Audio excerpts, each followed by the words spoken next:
Good evening, and thank you for joining us for our third episode of Piper's Picks. I'm Sierra. I'm William. And, let's just jump right into her here. Okay, first off, let me give a little bit of a disclaimer. I'm discussing with Sierra the MCU in general to catch up to the Loki series. So there will be some Loki spoilers. And that is basically because I didn't get around to watching that movie. I don't even remember what movie I picked. My dad got sick, and anyway, he's doing well, but I never got a chance to watch that movie. She happened to read that book and another, and I'll let her take it off. Yeah, so I'm kind of a bookworm, as we all know by this point. So as soon as I finished the book I picked to read, I got another one, which actually I'm going to discuss. Our friend Squids got it for my birthday. I just turned 30 here. Squids! Not too long ago. So our friend Squid sent me this book, and it took me 2 days to read it. And it's just so funny, and I can't not share it. So, but a couple disclaimers. Like he said, there will be spoilers. If you plan to read the book and you haven't gotten to it yet, spoilers for that. And also, language warning. Sometimes we swear. It happens. We're adults here, so. More than not. Well, yeah, but just a heads up for that. So the first book I want to talk about is called When We Believed in Mermaids, written by Barbara O'Neill. And so what we do here is I show him a picture of the book that I was reading, and he tries to judge it by what the cover shows. So he's going to look at the cover, he's going to tell me what he thinks it's about, and then we'll just jump right into the conversation about the book. So first we'll do When We Believed in Mermaids, and then next we'll go ahead and do Hardcore 24 by Janet Ivanovich. I don't know if any of you guys have read any of the Stephanie Plum series, but they are flippin' hilarious. Super light, easy reads. It took me 2 days just to read, and that's even with work and everything that I had to do at home and stuff. So Squids, it was enjoyable. She cracked up laughing out loud a few times and shut the book and was like, wow, can't believe it. Well, and if any of you have read any of the Stephanie Plum novels, you understand. If you appreciate humor like I do, you totally get it. But first, we're gonna have him take a look at the book cover here. When We Believed in Mermaids. Wow. Okay. It doesn't give me much here, does it? Not really. It's if you looked at the thumbnail, if the thumbnail is correct for the YouTube video, for the stream, we put the book in there along with an image of Loki. I'm looking at it right now. Yeah, so there's a beach and a couple of people. Yeah, I'm guessing it has nothing to do with mermaids. I mean, not in the way that you think, but it's kind of like a great big metaphor, essentially. Yeah, I'm kind of stumped. Do they actually go to the beach? Yes. Actually, that's all I got from that. Yeah, well, they used to live off the beach, but I'll get into that. So yeah, you got the beach part right. And that's the only visual aid I had. Yeah, well, and the two sisters that are close and walking. See, now I didn't know they were sisters. Now you're giving me information I didn't have. Well, you had already guessed, though, so I can give you information after the fact. It's okay. Yeah, I already failed. It just didn't give me enough visual stuff. Okay, so the book opens up with Kit. Kit is an ER doctor, okay? And she just got off this mad rush, a super long, shift, which instantly my brain went to Grey's Anatomy. Okay. Right. That's a show you like, absolutely. Yes. So my brain went to, I know how them long shifts go, and when it's a rush and all this and that. And she's in the break room, and it's 2:00 in the morning, and the TV is on in the break room, just blaring whatever news channel. And there's a story about a club fire in New Zealand. A club fire? Like a dance club? Yes. Okay. Yes. And for a split second, she thinks she sees her dead sister. Huh. Because her sister supposedly died in a terrorist attack. Okay. In France, I think it was. Well, you said supposedly, she's unsure? Yeah, well, she covers her character covers this in the book a little bit, where you know, they got the news that her sister Josie had perished, and for like the first year after that, she thought there's no way, because there really was no evidence left behind of her. All they found was her backpack, and so instantly, because there was mass casualty, a lot that not everybody was found, Okay. kind of thing. Yeah. So it definitely kind of hung over her head that maybe her sister wasn't dead. But by this point in the story, her sister had been dead for 15 years. Okay. Okay. So she's done, you know, dealt with the grieving process. She's done built her walls. And so she talks about she went to go open a Mountain Dew, and there is my dead sister. And at first, so when she was told her sister was dead, there was no recoverable body, no. Right. Okay. Correct. Okay. All they found was her backpack. That's all they found. So they were like, okay, she's passed. You know, don't expect her to come home.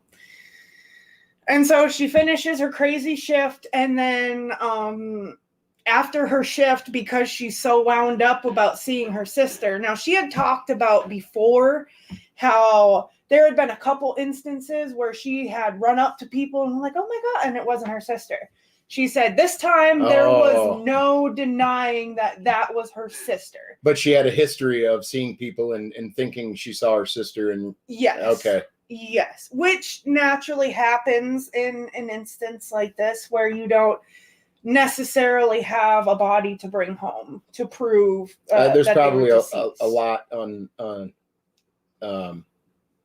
undealt with feelings about that, I'm sure. Yes. And so at this point, that's just in the beginning, the first couple pages. And then she gets done with their shift, and then she goes to surf. So like that's her thing, because she grew up on a beach. Okay. You know, when she feels like her world is getting a little crazy, or she needs a place to go focus, like her happy place, she'll go surfing. And she makes a comment several times in the book about how the women in her family can't sleep unless they're by the ocean. Open the window, listen to the ocean, because they grew up on the coastline. Okay. Her mom and dad had a restaurant, and then the house below, because it was like on a cliff in some part in California. I can't remember where they were growing up at. This is starting to feel like a mystery book. Is it a mystery book or? Yes, to an extent. To an extent? And then it's kind of like a book about forgiveness and like the overall theme. Yeah, you know, and that we're all damaged from things that have happened in our past or whatever, and that, you know, finding forgiveness but that's a little deeper in, so we'll explain that when we get there. All right. And so she gets done with surfing, she goes home, and she's absolutely whooped, and her mom calls, and she goes, I saw Josie on the TV last night. So her mom saw the same news coverage that she did, and her mom was like, there's no way that's not Josie. So her mom was like, you need to go to New Zealand and find your sister, because I know she's not dead. Yeah, so she's alive. Go get her. Yeah.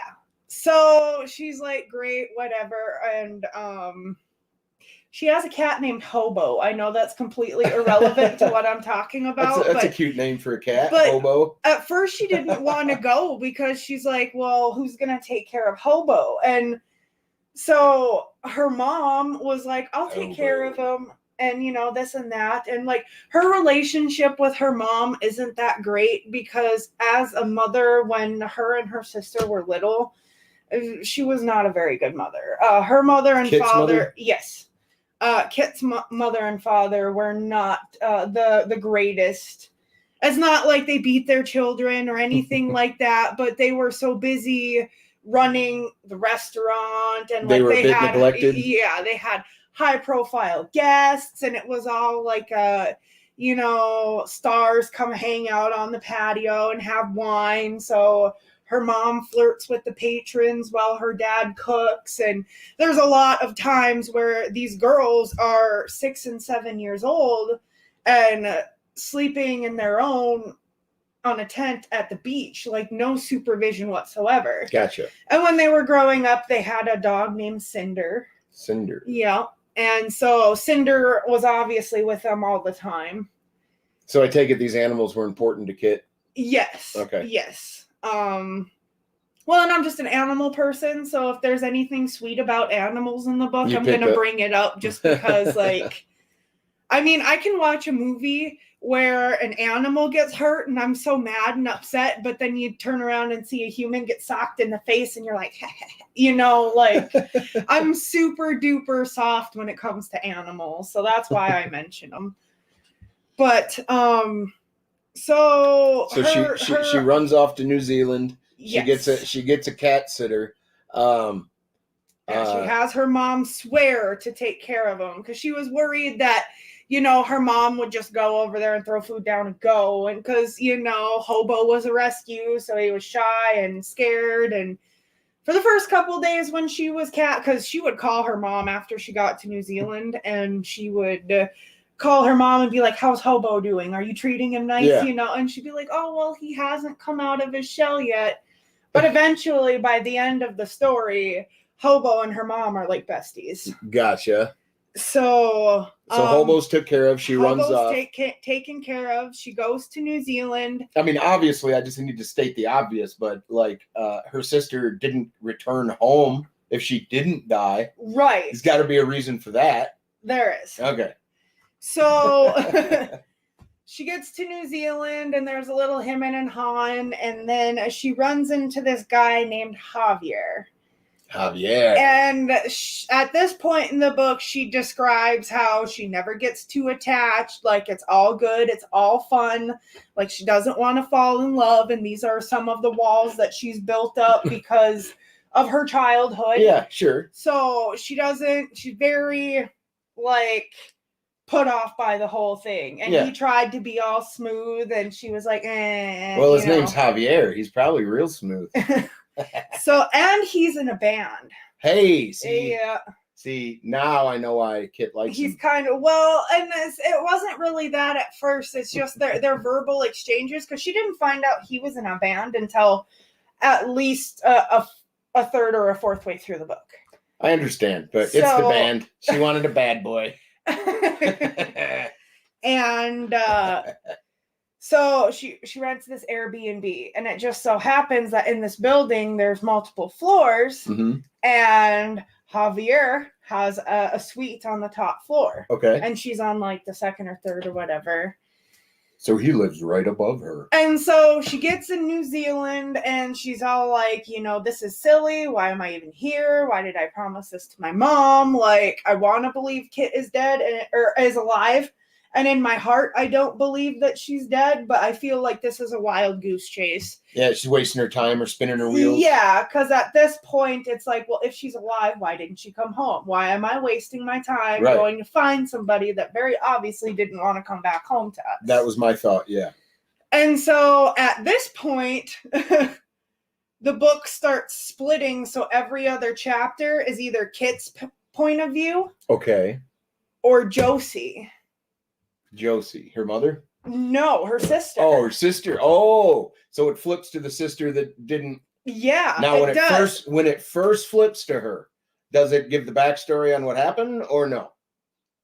A little bit. It gives you like a little bit at a time, so you pick up crumbs to eventually assemble a whole picture. You know. Yep. But you travel with her a little bit before you get it. Yes. Okay. And so Josie isn't called Josie anymore. Her name is Mari. Mari. So she's like built this life for her, and she has a husband and 2 kids. Wow. And he's well-to-do in the New Zealand scene because he runs a bunch of like health fitness clubs and stuff like that. Okay, this is just a hunch. I didn't have much to go on the cover or nothing, but was her sister running from abuse? Kind of, yeah. Okay. Yeah. Okay, keep going.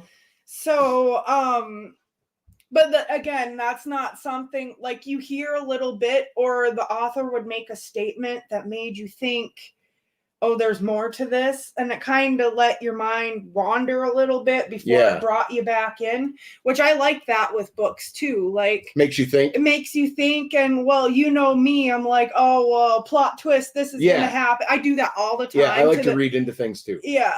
So, but like, we'll be watching a TV show or a movie or something, and I'll be like, plot twist, this is gonna happen. Well, and of course, naturally, there's a little satisfaction when it does happen. More than not, it does happen though. So I have to be honest.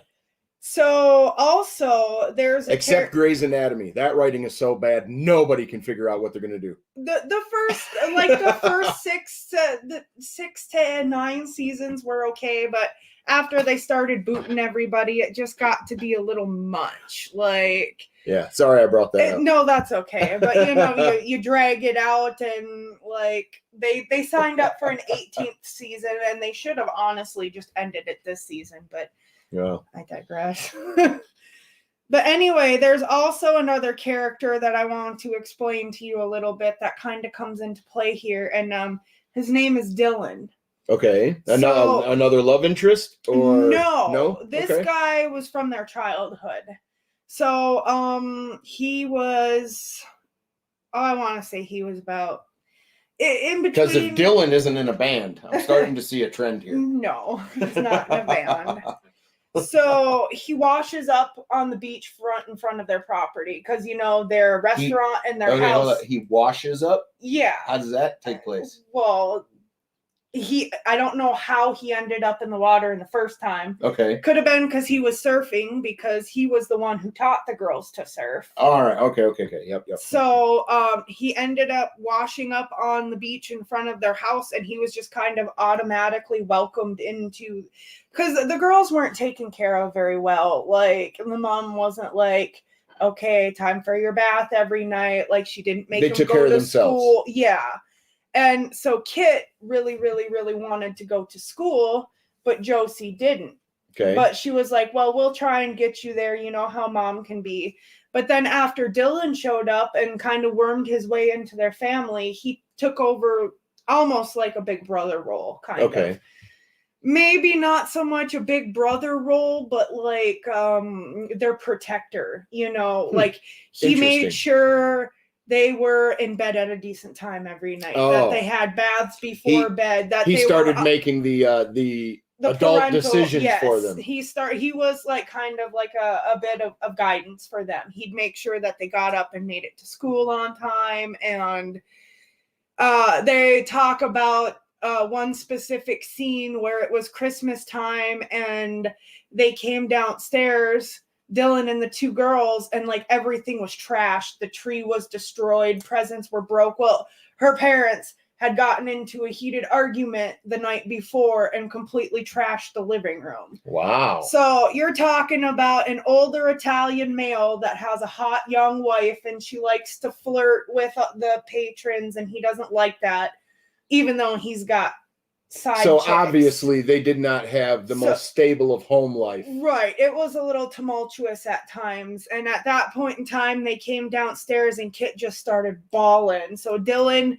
gathered them all up and, you know, took them to some of his favorite places for dinner and got them little gifts and everything to kind of be like, hey, I'm sorry this happened, but it's not always going to be bad, you know? Yeah.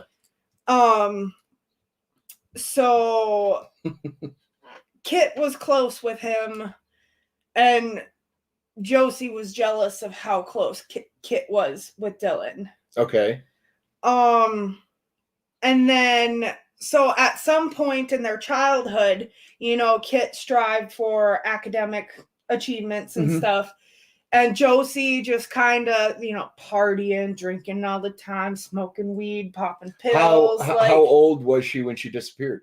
Gosh, you know what? I can't remember. I want to say question. It was like, well, it was after she had graduated high school. So over 8, she was definitely an adult. Yeah, she was definitely an adult when I want to say in between 19 and 20.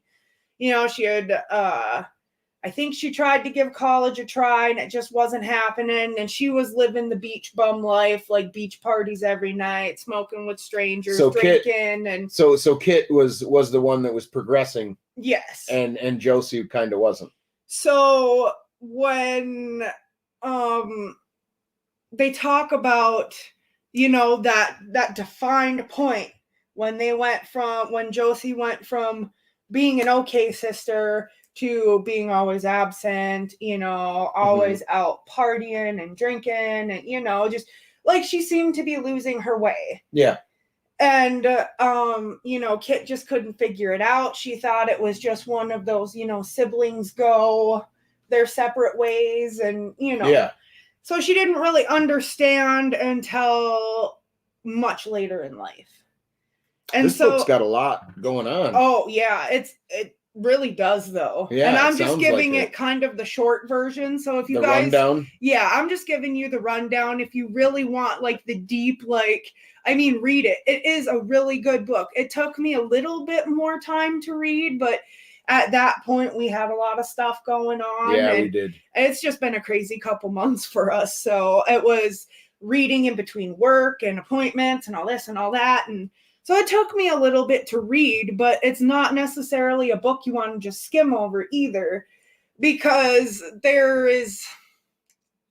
Well, there's a lot of emotional themes going on. Yes, right now. Absolutely. From a writing standpoint, it'd be hard to figure out where this is actually going, but yeah.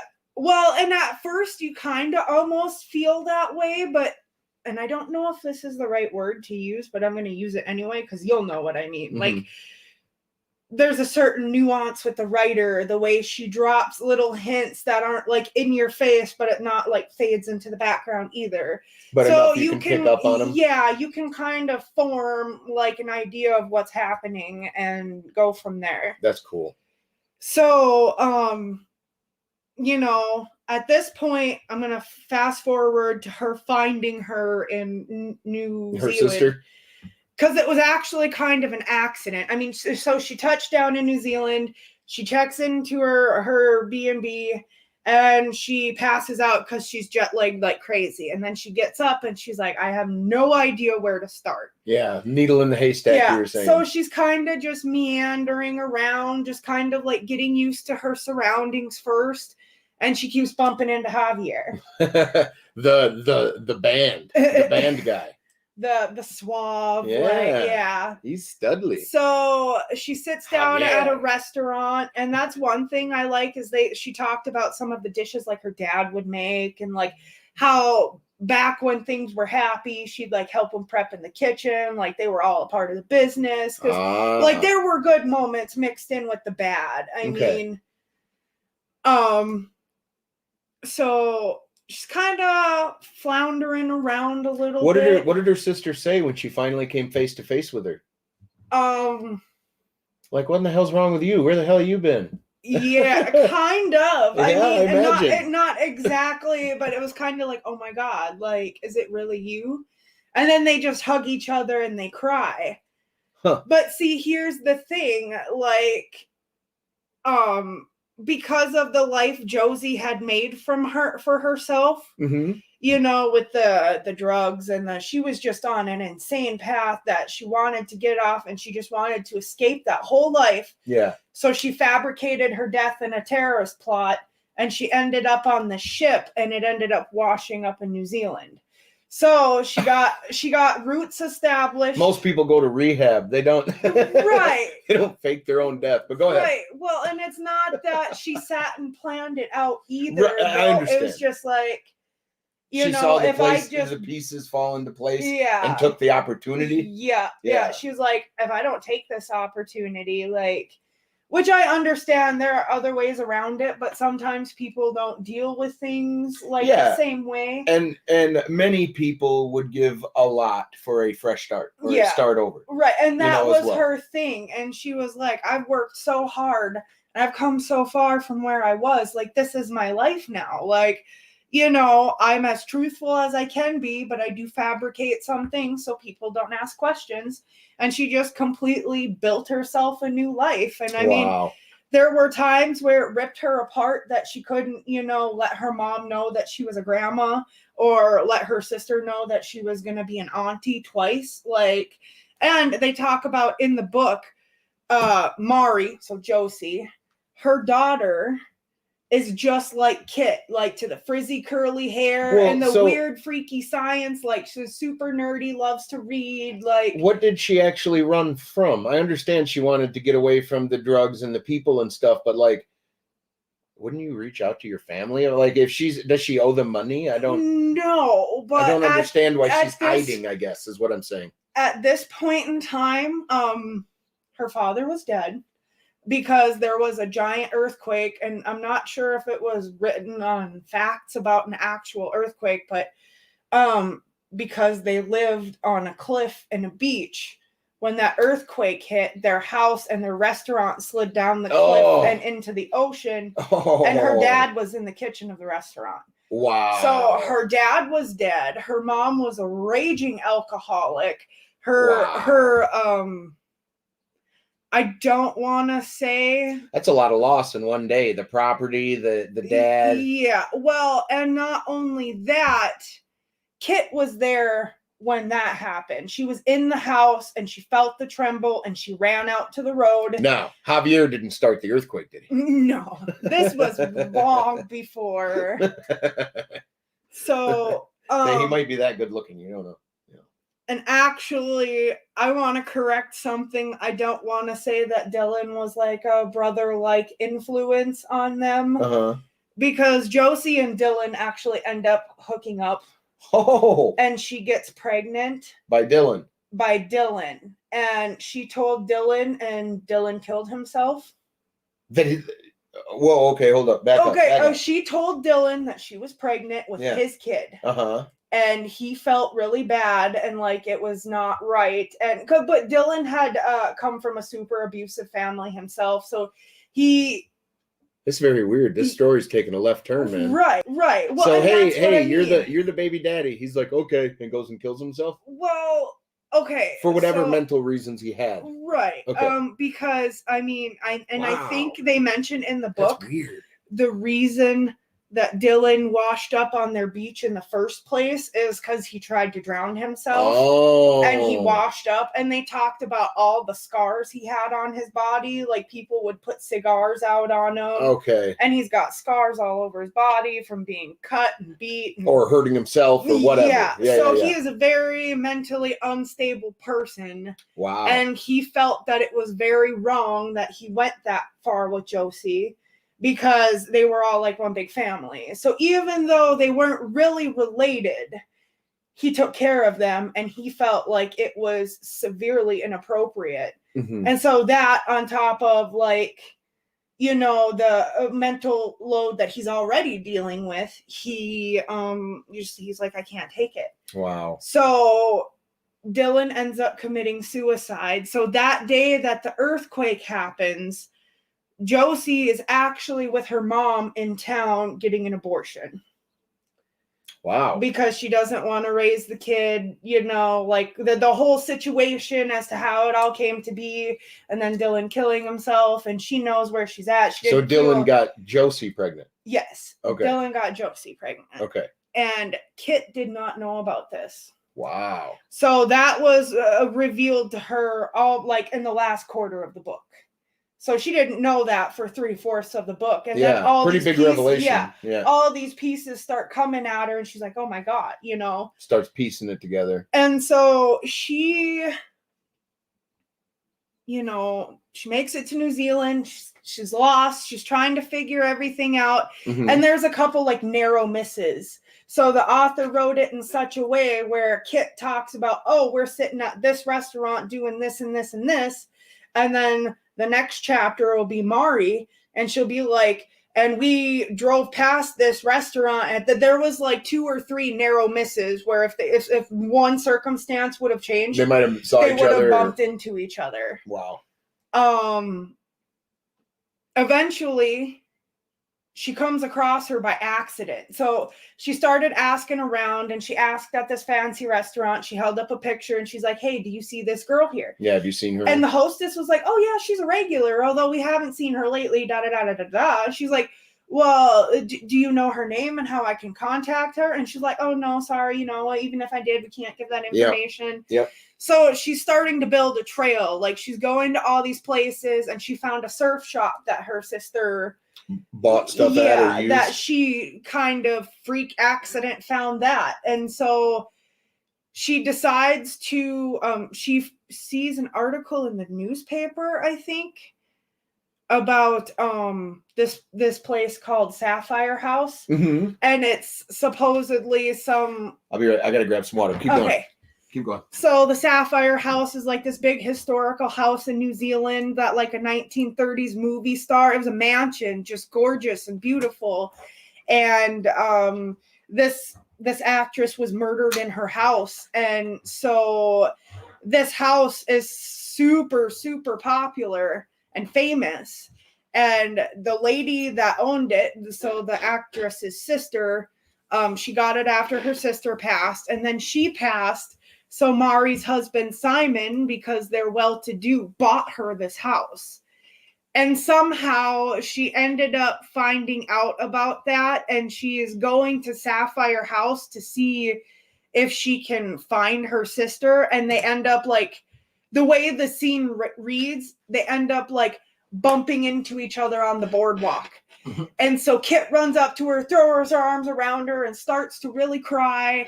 And then she's all like, shh, my name is Mari, play along. And then her two kids and Simon come walking down the boardwalk.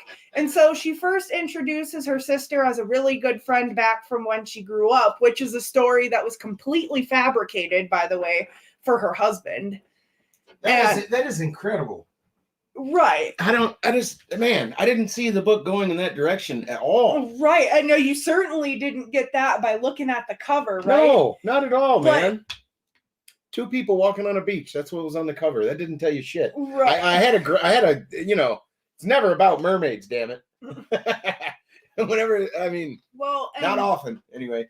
Where the title comes from is when they were younger, even though their mom wasn't that great, because they lived on the beach, she would bury treasure chests and tell the girls it was mermaid's treasure. Okay. So when the girls were little, back before all of this stuff happened. Now I can understand the mermaid reference in the book. Okay. It's just kind of a metaphor for back when things weren't messed up. So she'd go bury treasure for the kids and have them dig it up and think it was like something special. Mermaid treasure and stuff like that. Which, wow. Yeah. So not such a bad mom. Right. Not horrible, but not the best either. They had roofs over their head and they had clothes and everything.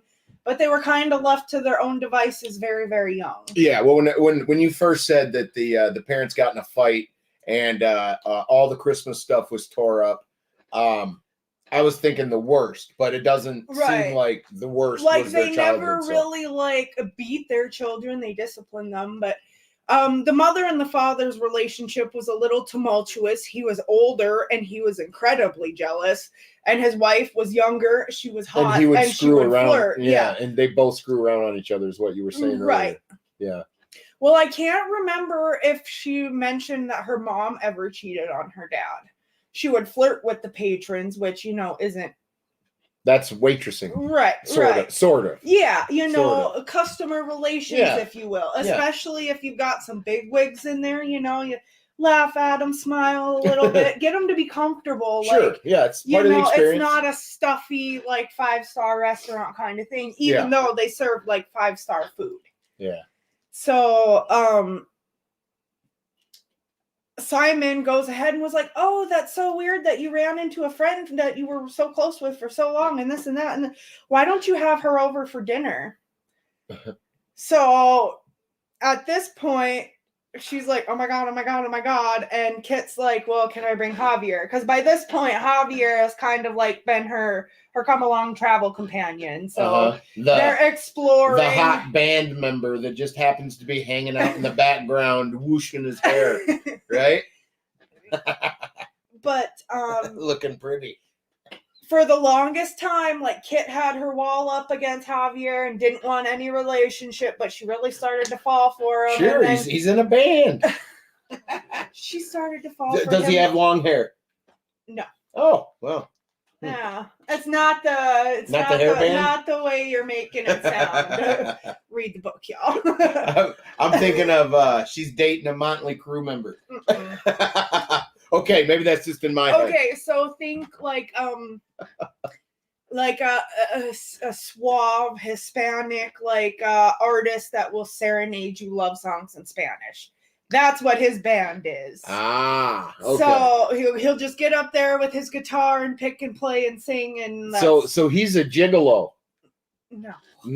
No? I mean, He actually is. He's like, he was really there for Kit in a way that, like, as a complete stranger, he was like, hey, I don't know what you're going through, but you don't have to go through it alone. Yeah, but did he break hearts? No. Okay. All right, I'm wrong. I'm horribly wrong. Javier is not the illustrious you make him sound like that I a think player. he is. He's a very soft spoken. It's better that way, man. Write him as a pimp. I don't know. No. So anyway, they go to this dinner. And things are going okay. Things are going decent. And she's pretending that this is my friend? Yeah. Okay. Like, best friend, so much so that they were like sisters. Okay. And they're sisters. And you can just tell that the meal is awkward. And Simon has made a couple comments to Mari about how she just seems so uptight since, she's noticed her sister was around and, And then her daughter starts like, oh, you look just like me. My hair is just like you. And, she's all fascinated in science and everything. And Kit was too at that age. Mm-hmm. So they instantly bonded. And Simon made the comment about how weird it was that they were so identical. And eventually, at the end of that dinner, the truth comes out that, she's my sister. And it didn't really go into full-blown just like explanation because the story she had built for herself. I don't think she had a sister. She was an only child, and she stayed as true as she could. There were just a couple things that she tweaked. Gotcha. So at the end of this dinner, they both had tattoos. One of them said big sister and one of them said little sister. Uh-oh, you never get ink. You've only been hanging out with her a couple days. Don't get ink. Not yet. And Simon questioned that, and then that's when it came out that they were sisters, that Mari was Kit's older sister and Kit was the younger sister. Now, would she be looking at charges for faking her own death? Or is that like up to interpretation? Like, you all thought I was dead. I didn't say I was. I wonder if you could play that card. I don't know. I don't know how it works. Well, because I know that if you went about faking your own death, you could be charged with something. Okay, when Josie / Mari washed up on the beach, she ended up finding someone that could give her a social security and an identity. Okay. So if someone wanted to report her, she could get in trouble she now. Could have gotten in big trouble. Okay. And Simon was very, very upset that she wasn't forthright with everything, which is naturally, so. But they talked it through and she explained the whole situation and everything. And then after that, it was kind of all like, oh, bon voyage, whatever. So Kit goes back to Santa Cruz. With Javier? No, she goes back alone. No band member. Okay. Javier got left behind. Yeah, unfortunately. So she didn't want to, but at the same time, she's like, I don't get attached. This was just like a fling thing. Like, totally lying to herself because the chemistry they had was ridiculous.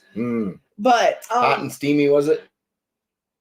I don't know if it was that kind of book. But. It wasn't really. I mean, they were like, yeah, they hooked up and it was great, but it wasn't like super explicit detail.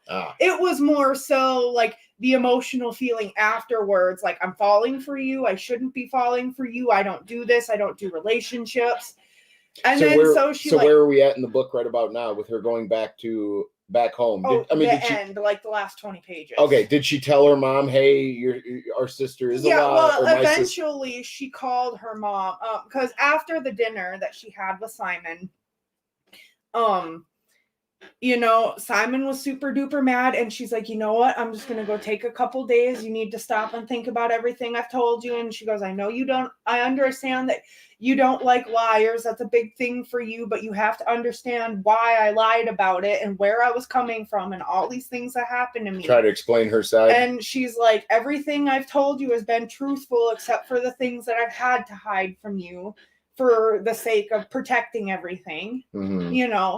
She's like, take some time to think about it, because what we have is great and it should not be thrown away. Like, yes, I lied about where I came from, but I'm still the same person. Like, I'm not some fake. Yeah. It might be hard to believe right now, but you need to stop and think about what was it? Like the 12 years that we've spent together and the children we have together. And, so she goes and spends a couple nights away from the home, and her sister go surfing. And this is when Kit finds out about all the stuff that happened to Josie when she was a kid. There was a lot more than just Dylan. But, she kind of told her everything. And then Kit's like, you realize I have to call Mom and tell her this. And so what was the big stuff that she told her? Well, just like... it sounds like abuse. Right. Well... She was, they had high profile actors and stuff that would come in. So actors that are really, really used to like getting what they want. And this one young actor actually raped Josie when she was 9. Wow. 9 or 10, I think. I might be wrong. And you find this out at the end of the book? Close to the end, yeah. Wow. Like, I mean, she hints at it a little bit, like dropping the little seeds of information. Yeah.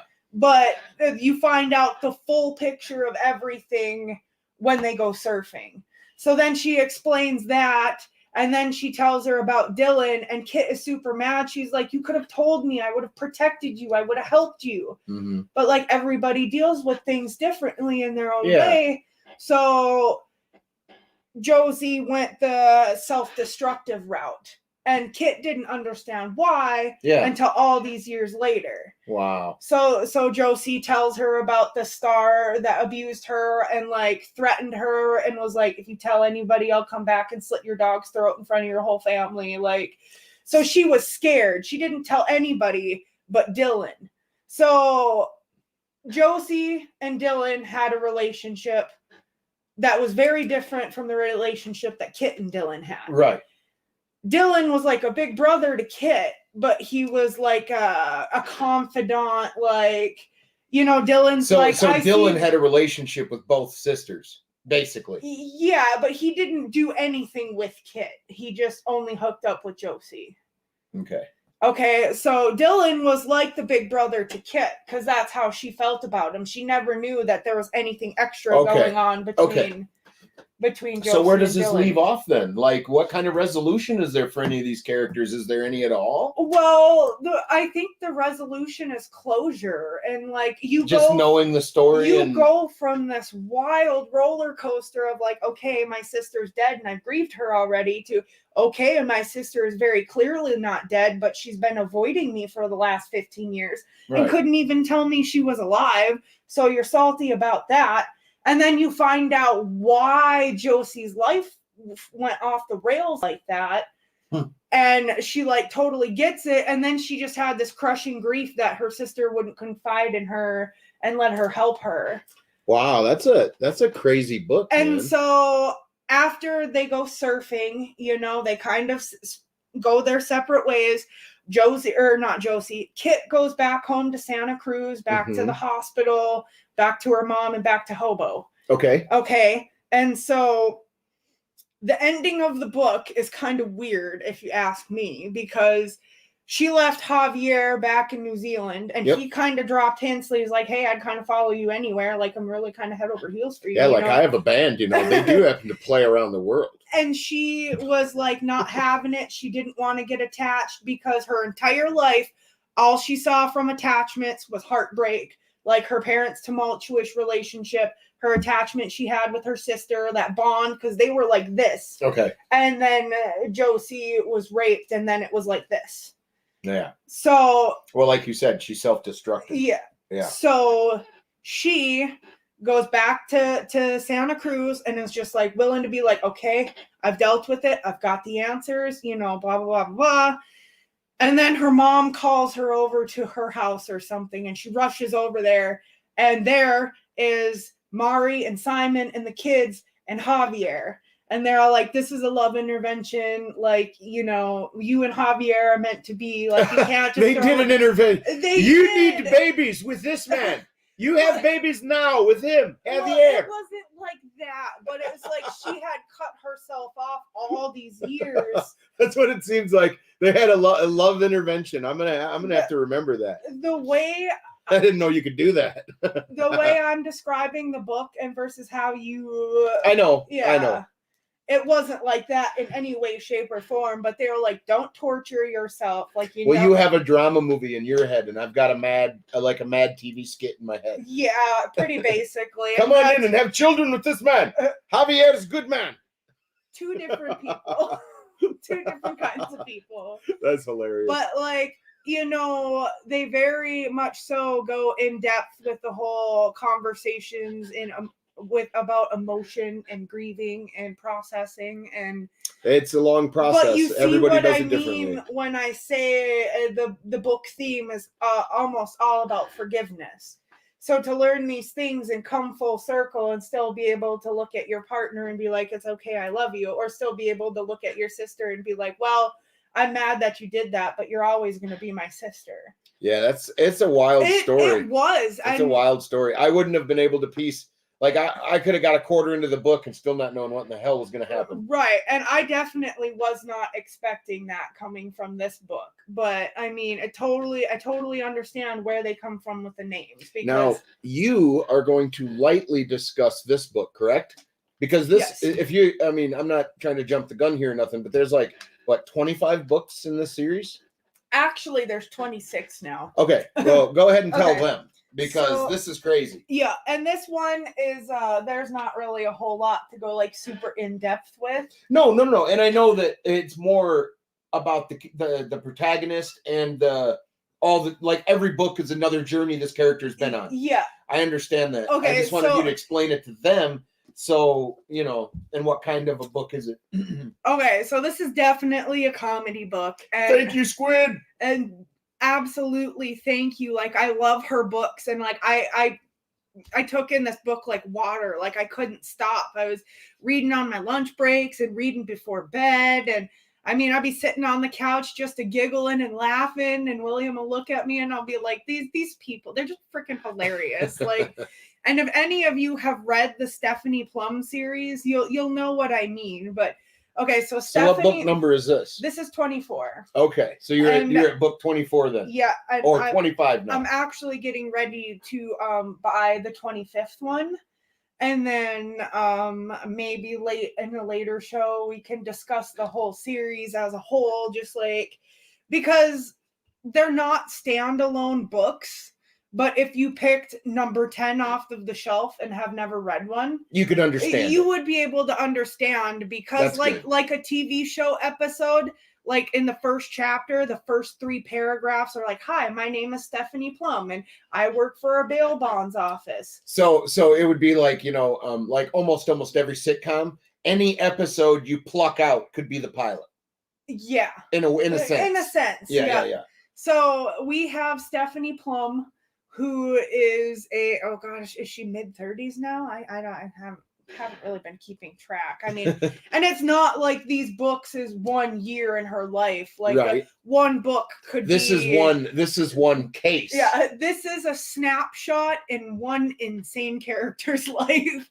Because, well, her name is Stephanie Plum, and she is a bail bonds enforcing agent for her cousin Vinny.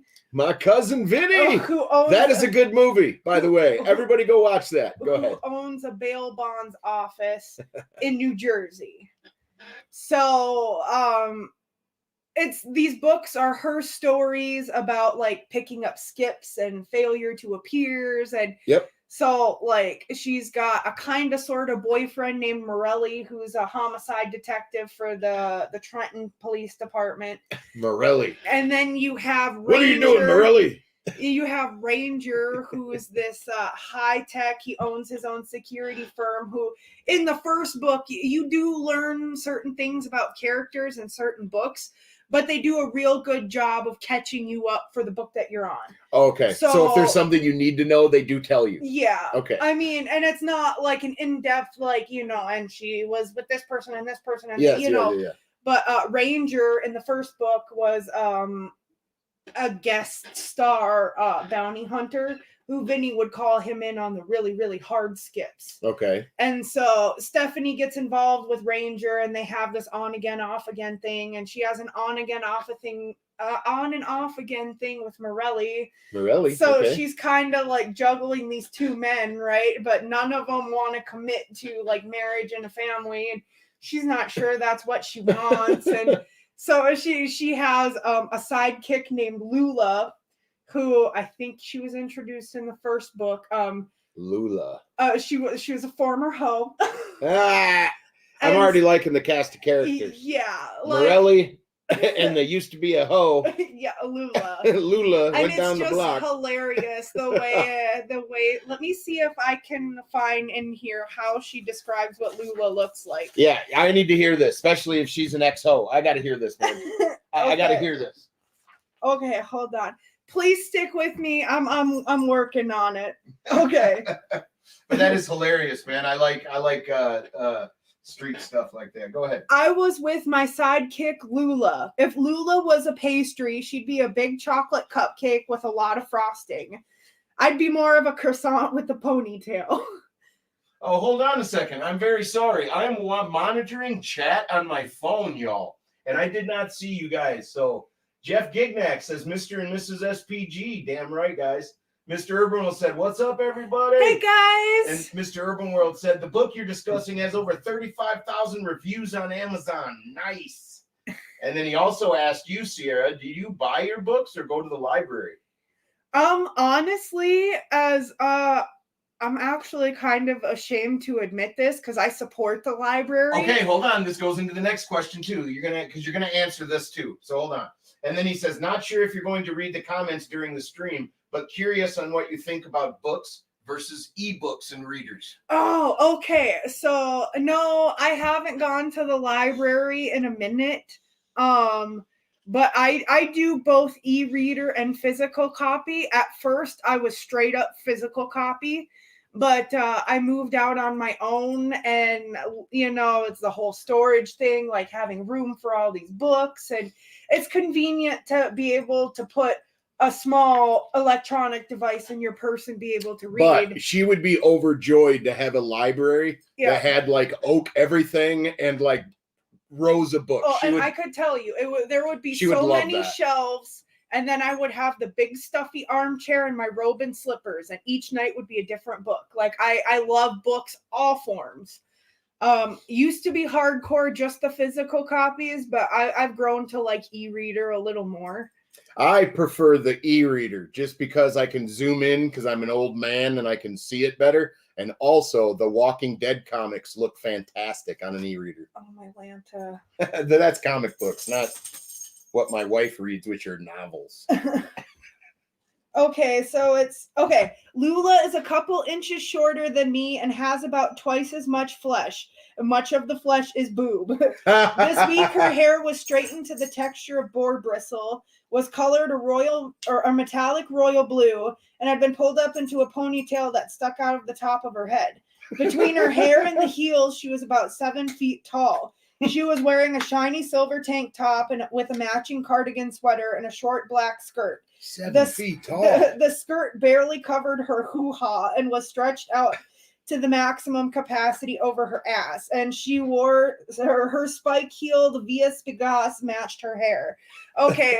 So Mr. Urban says he's still here. He's in VR. So we're probably huge. What up? But he said nice. Yeah. Well, and so like definitely comedy. And so yeah, 7 foot tall.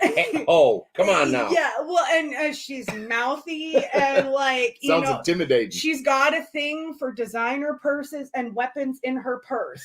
And see, okay. Why wouldn't she? And you know what? Stephanie has a grandma named Grandma Mazur, and she is batshit crazy. Okay. But she's one of the lovable, batshit crazy old ladies. Like she, like Lula, also has a thing for putting weapons in her purse. Are all of these characters reoccurring characters in this series of books? So the reoccurring characters are Stephanie, Vinny, the bail bonds agent, the receptionist Connie, Lula, Stephanie's parents. And Lula's the 7-foot tall hoe. Yeah. Okay. Former hoe. Oh, former hoe. Because actually, let's clear that up. I think Stephanie was on her first case, and she was chasing some dangerous individual that they had to call Ranger in to help her. So she helped her retire from being a hoe. And Lula was a victim. Gotcha. And they found her, and they kind of rescued her in a way, and then she clung to them. But I mean, I couldn't read these kind of books without Lula in it, I think, because you have your larger than life, like, sassy woman, and then you have your logical, like, and so you put them together on a team, and you have these two staking people out, and it's just hilarious. Like, it'd be like the Odd Couple, like as police officers, kind of. I have an assignment for you. And we talked a little bit about the book versus movie. Yes. Because the first book in the Stephanie Plum series is called One for the Money.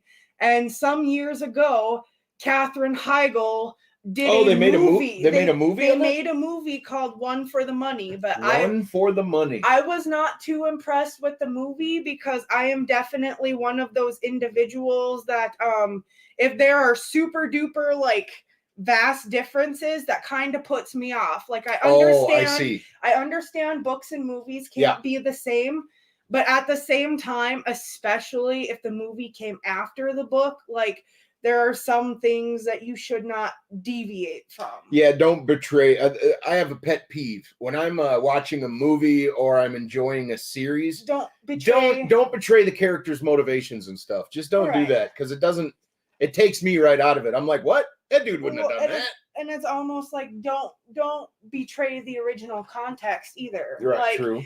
I understand that they can't be like the same thing. Like there are changes need to be made, but there are just some things. And like another thing that I find myself super duper guilty of. I will read a book and I will have an image in my head of what these characters look like. True. Okay. I do that too, yeah. When I'm Katherine Heigl, the way she looks in that movie, I can see her being Stephanie. I'm okay with who they picked for. Like, well, what did they do with the Lula? movie now? Did they change the premise, the names of the characters? And... there were just some like weird things like that happened in the book that didn't really happen in the movie, and I'm not. You always get that. Yeah, and and for me, and maybe this is just me being high maintenance, but high maintenance, right? That's funny. I'm very low maintenance. Yeah, that is funny. But you read a book and you envision in your head, and I've always been pretty good with like envisioning characters and then seeing their live action, and they're really, really close. But for the first movie, the person they picked to play Morelli, I don't feel was right. The person they picked to play Ranger, I didn't feel was right. Wow. They could have found someone a little bit better for Grandma Mazur, but I think the person they got to play Lula pulled it off okay. I think it was Octavia Spencer. So what's my thing? What am I doing? Am I supposed to watch this movie now? You and I are going to watch One for the Money. Okay. Yeah. I will watch it. Just so you can get... Katherine Heigl's okay. I actually I dig her as an actress. So. Yeah. Which is funny though, because a lot of people in Hollywood don't. She's like super snarky wenchy poo. Like, well, from what I've heard. I mean, I don't know her personally. Or isn't she the actress that was in Zack and Miri Make a Porno? Or is that a different actress? No, that is someone else. I can't remember who that is. So Katherine Heigl's the one that was on Grace. Yes, she played Izzy. That left Hollywood. Yes. Okay, gotcha.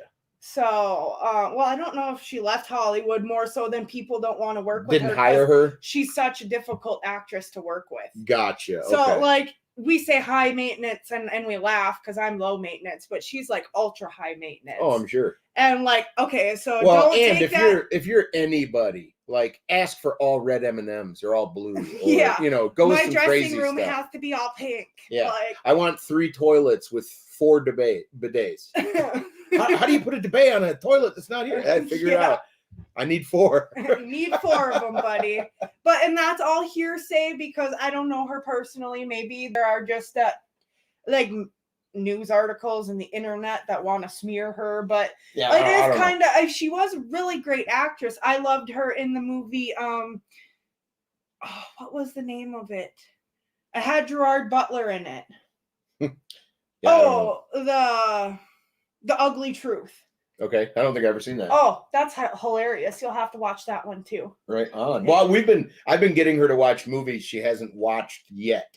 So like just the other day I got her to watch Harlem Nights. I went on Dave Codex Entertainment. I went on Dave's podcast as Movie Talk and we discussed Harlem Nights, but I got her to watch it. She actually really enjoyed it. Well, but how can you not enjoy all those great, and there have comedians. Been a lot of the older movies that I haven't seen where like he introduced me to Harry and the Hendersons. Woo! Like I love that movie now. It's just so adorable. It's got heart, man. It's got heart. I want to adopt a big, soft, squishy Bigfoot. Like she wants to own a Bigfoot.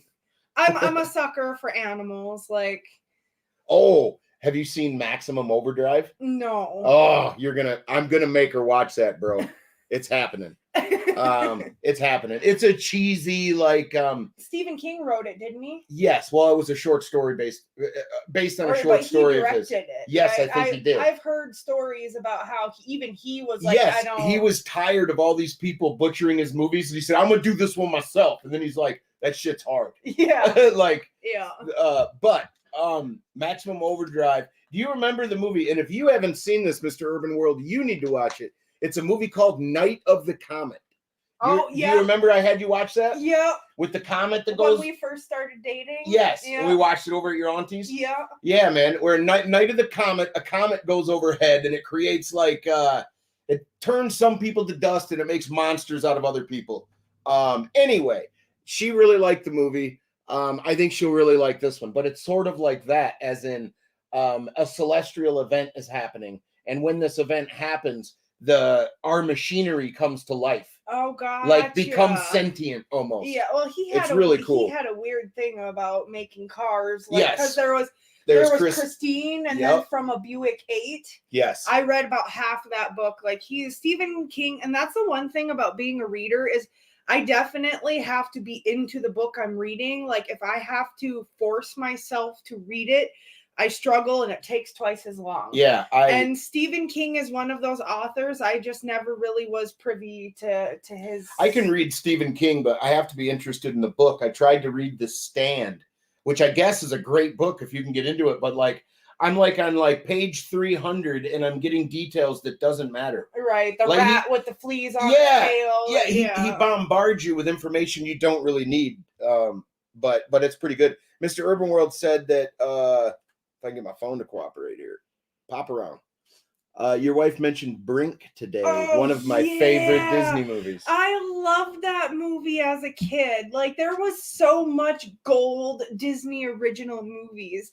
Like hands down, one of my favorites has got to be My Date with the President's Daughter. Wow. See, I missed these. I didn't. Yeah. Or you got me to watch Heavyweights though. I like that movie. I love that movie. And okay, so I don't know if you guys are the same way that I am, but if you watch a movie that has one specific actor and that an actor makes such an impression on you that every time you see him in another movie, you can only think about his character in that movie. And for me, Ben Stiller, the only thing I can think of when I see Ben Stiller is Heavyweights. Heavyweights? Yeah.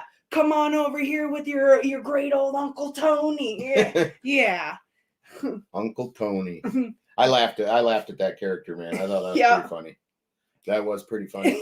I also made her watch Ernest Goes to Camp. I love Ernest because I'm going through a whole lot of my childhood and getting her to watch it because we're 10 years apart. So vastly different experiences. So we're 11 years apart. Well, you know what I mean. Yeah. A decade apart. Like there's differences. Yes. So, but absolutely. Yeah, no. And Brink was just one of those movies. Or like Was it Xenon Girl of the Xenon? yeah, or You don't mean the warrior princess? no. Oh, okay. No, no, it wasn't her.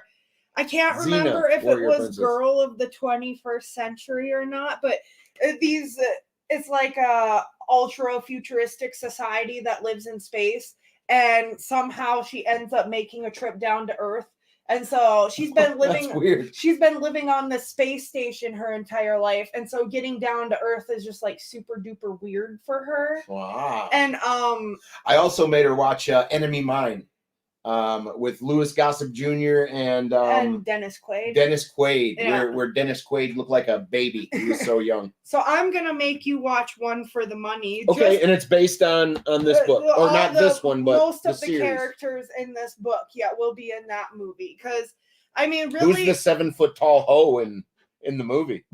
Do they actually get a 7-foot tall? They don't do the and she was trying to illustrate how tall she was in her stripper heels. And oh yes, no, I understand. Ponytail hair. You know? Right, but that woman had to have been 6 foot, 10-inch heels. I mean, come on, that's almost a foot. Well, if you wear 6 to 7 inch heels and then your hair is done up 6 inches or more, Oh yeah, like the beehive. Okay, Yeah, I'm following okay. now. I'm following. But I feel like the movie does a really good job of kind of showing you Lula's character and her personality and everything. Okay, I'll have to watch it. Yeah. Yeah, and I want that to be a movie we watch together, because even though I'm not so hip on it, I still just really Like love it. the yeah.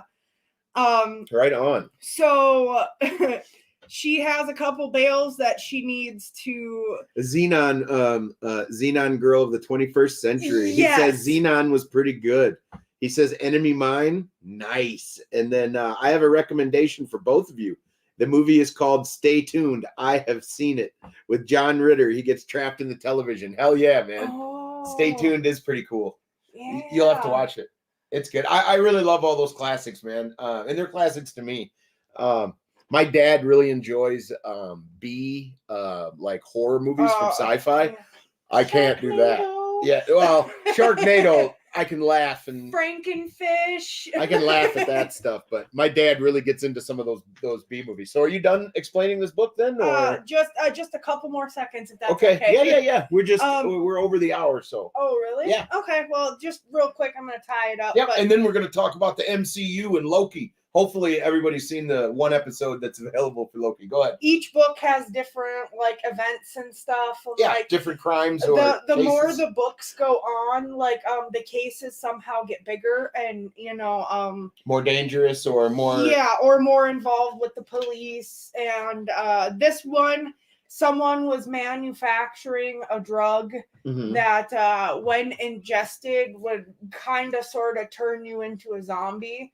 Like it would lock your body up, so your joints would get all stiff and lock into place, and your eyes would get all bloodshot and red. And weird. Yeah, and well, because they didn't get into it in the book, but because I've watched the Joe Rogan podcast and everything. Yep. The guy who was making this drug was like some super genius, and brain, like he was actually using part of the brain to manufacture this drug.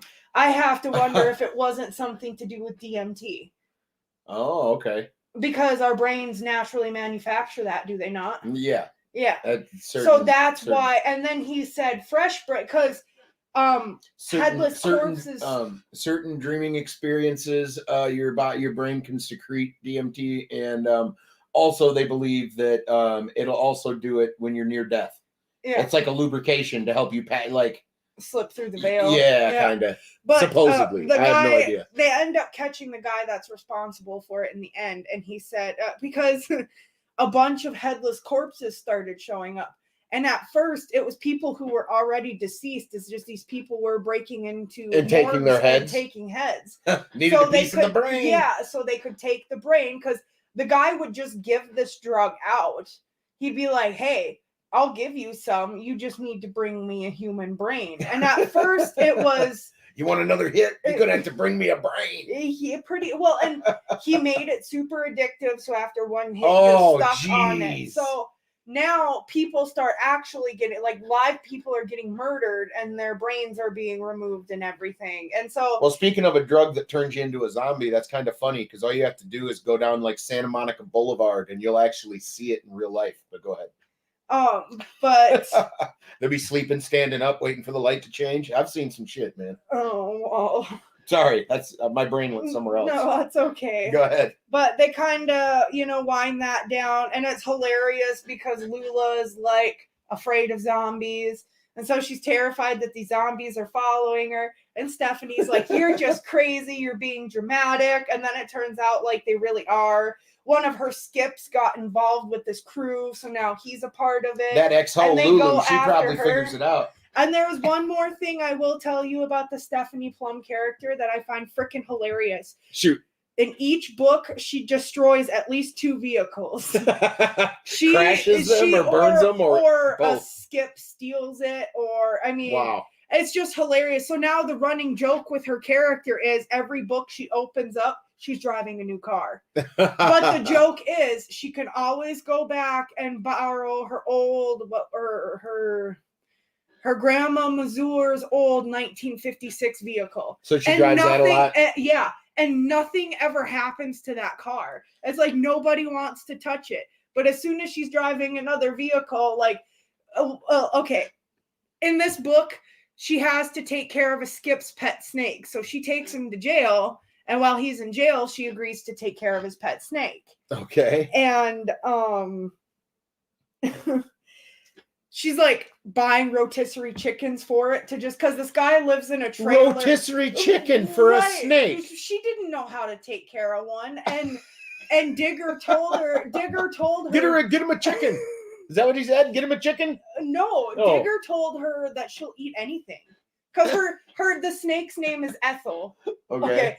He told Stephanie that she needed to watch Ethel, and that if she watched Ethel, he would go down to the courthouse so he could get rebonded out, but he had to do some time. So Stephanie was taking care of the snake, and she's like, "What do I feed it?" And he's like, "Oh, well, she eats anything. I pick up roadkill." And so there's a scene in this book because Ranger has this habit of putting bugs in her, like, that's insane. He'll put like tracking devices in her messenger bag or on her car strictly for the purpose of keeping her safe, because if you always getting into trouble. Yeah. Comically so, she's always getting into some issues here. And so he bugs them, and because she's worked for Rangeman, so that's his security company, he's got this thing where he'll just give her a car. So he gave her this fancy new, like, black Honda Pilot, right? Like, hardly 20,000 miles on it. Mm-hmm. Her and Lula are driving around. They're trying to stake out for one of their skips. And Lula goes, "There's a dead woodchuck on the road. You should grab that for Ethel." And Stephanie's like, "It might not even be dead." And so she takes a tarp out of her truck. I have a story about a nasty woodchuck that I'm going to tell next. Yeah, just wait, though. Just wait. Okay. So her and Lula kind of like, like pick it up with chopsticks kind of thing, like try not to touch it. Yeah, and trying to pick up a turd from the clean end, sort of. Yeah, and they put it on the tarp, and they put it in the back of the Honda Pilot. Oh, that's funny. Then she goes to do something involving another skip, and it's super duper duper hot in that black Pilot, right? Okay. So Stephanie finishes up what she was working on, and Lula's like, "So you might not want to open the car." Because it was so hot that that dead woodchuck exploded in her car.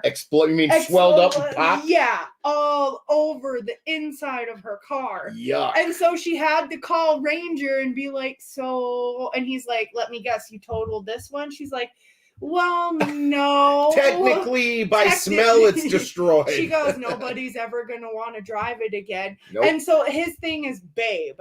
So if she calls him with bad news, he just goes, "Babe." Or if she calls him with good news, he just goes, "Babe." So when she calls him and he answers the phone and he's like, "Is it totaled?" She goes, "Well, no one's ever going to want to drive it again." He just goes, "Babe." Man, well, and I just hilarious, like just the very well written, like written for a quick read. Like her books have never taken me more than 4 days to read. And okay, so let's do this. I want you to rate both books before we get into my little talk or whatever we're gonna do. Okay. So go ahead. I'm gonna step over there for a second and switch our backgrounds. You go ahead, and I don't think our backgrounds matter though, because we're full screen. But anyway, go ahead and rate your books real fast. All right. Well, the first book, When We Believed in Mermaids, I will have to give that one probably a 5 out of 5 bookmarks for that. Just the invoking the feelings and like how it really tied in with the emotional things and the progression of it, where you get little bits at a time. It kind of makes you want to read more faster. So you think you have it figured out, then she'll throw in a small screwball, and then you have to try and figure it out all over again. So the first one is definitely a 5 out of 5 bookmarks, and hands down, every Janet Ivanovich book, all 24 that I've read, and I've read all 24 so far, all of them. That's awesome. 5 bookmarks out of 5, just because if a book can make me laugh out loud, like you just told me a hilarious joke. And like, you did. You stopped a few times, chuckled really hard, put the book away, and was like, these fucking characters are insane. Yeah. I mean, yeah, like, you did it a couple times. A day in the life of. Just like, but the funny thing is, though, is we all know someone that we could kind of like relate to characters in the book. So you read about this character and you're like, oh, this person reminds me of da da da da da. Yeah. You know? So it's just hilarious. And I really, really cannot wait for you to watch One for the Money with me. Well, I will. Because it's now, what did you rate this one that you got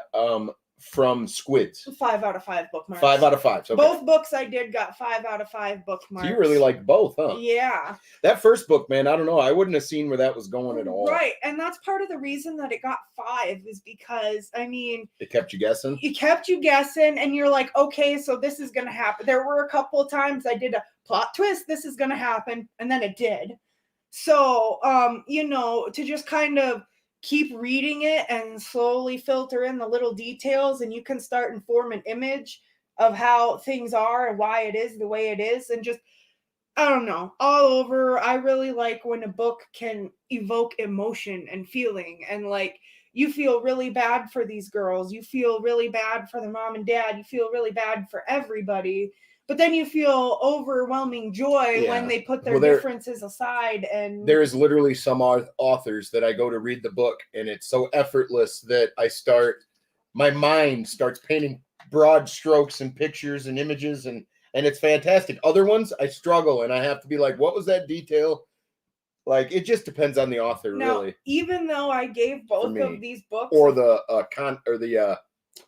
not the context, the actual what it's about, like that makes a big difference to me as well. If I have to force myself to try to do it, it's never happening. Well, and that's the thing with these two books. Even though I gave both of them 5 out of 5 bookmarks, the first book took me a little bit of time to read. It took me a couple weeks to read, but just also we had a lot going on. Yes, we did. This is one of those books where it's super duper effortless.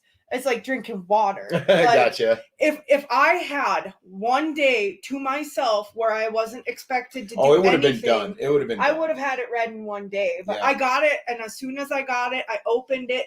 I was only able to read like 60 pages the first night, because then I had to go to bed for work, and then the next day, I mean, I had it finished by the end of the day. It was cruising. That's why she's doing 2 books today, and it's going on 2 hours and 18 or an hour and 18 minutes. Usually we do about an hour for her book and then my movie. But we're both going to discuss the my topic anyway.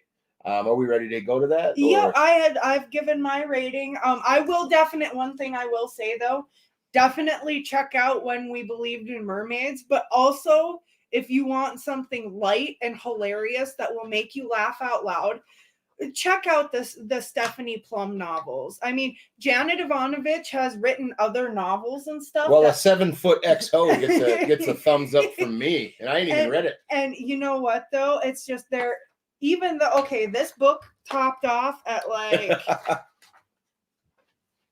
Yeah. Okay, How so- long? How long was it? This book was 285 pages. So I guess that's not a lot as far as novels go, but definitely check out the Stephanie Plum novels because they are hilarious. Like, You had a great time with it. I could tell.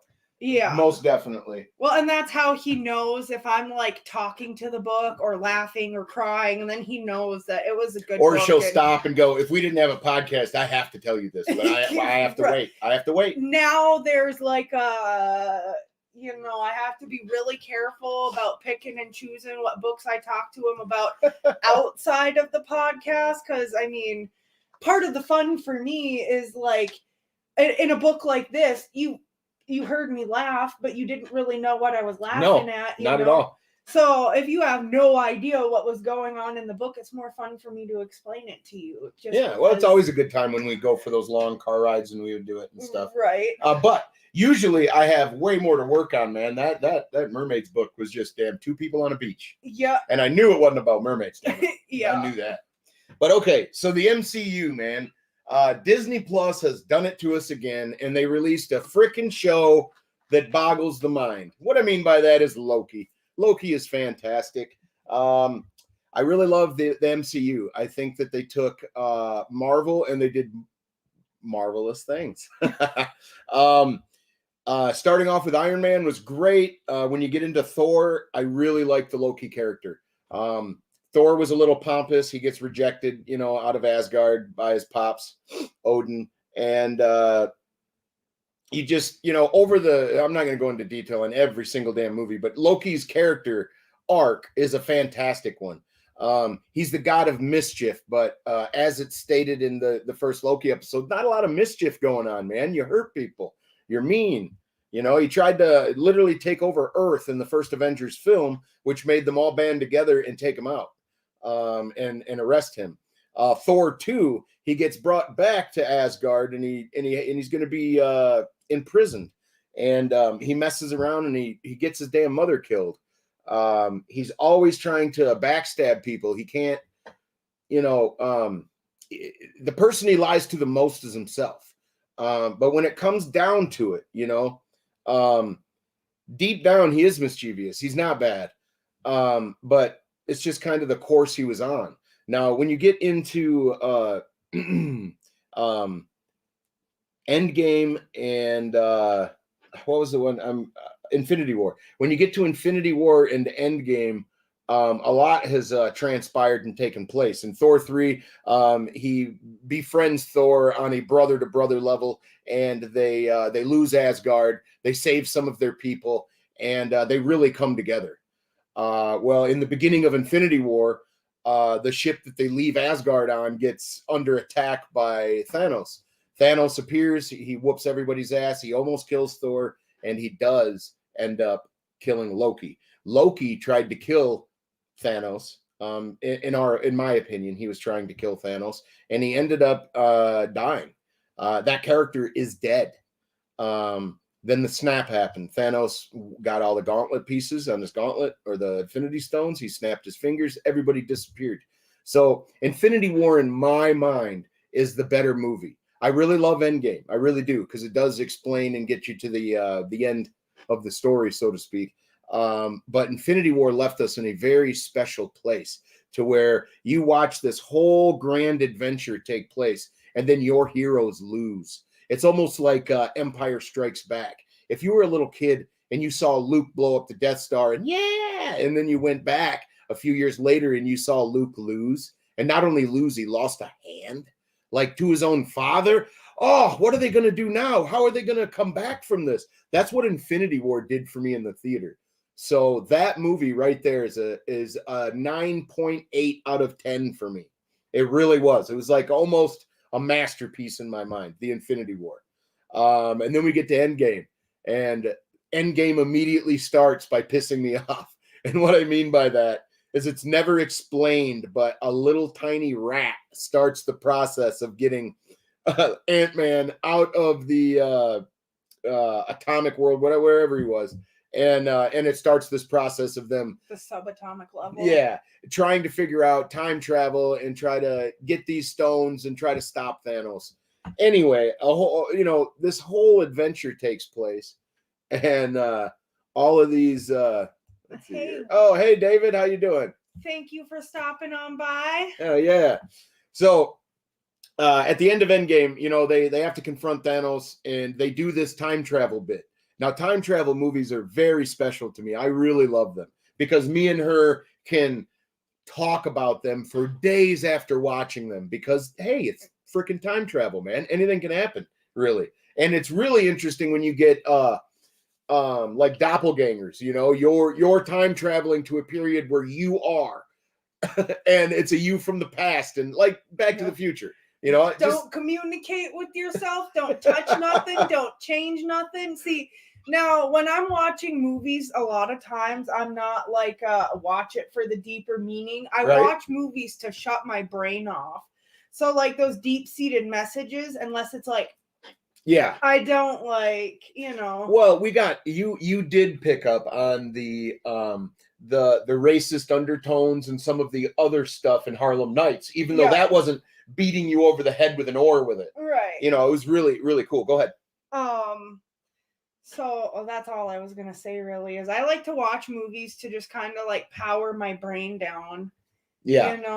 Yeah, and that's a lot of movies do that. You can just That's where I was gonna go with it. Is I myself don't get as excited about time travel movies as you do, but that's because to me there's a lot of like mental gymnastics. Oh yes. Like a movie that I liked, but at the same time I didn't really like because of the time travel and all this was The Butterfly Effect.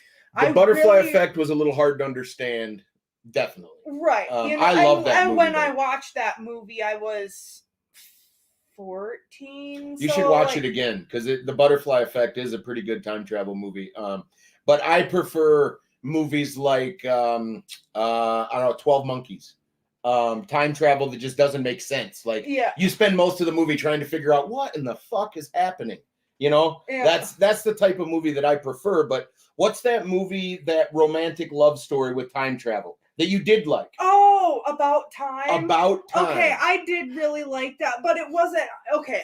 That was a romantic movie that had time travel in it, and we talked about it for like weeks after the movie. I should say though that maybe it's not so much time travel that bothers me. It's having to do all like the mental math and the mental gymnastics to be like, well, and this is lined up with this, and this is because of this. But oh wait, guess what? We're going back again. Like, so anything that has time travel in it, I really like. So it was a good movie. I really like I said, I like that movie, but the time travel but I was young too, so maybe that we'll put it on the revisit board. Yeah, Butterfly Effect is good. And Mr. Urban World agrees. Mr. Urban World said the Butterfly Effect was a pretty good movie. Mr. Urban World, have you seen the second one? And if you have, how do you feel about that one? They have a second one? Yes.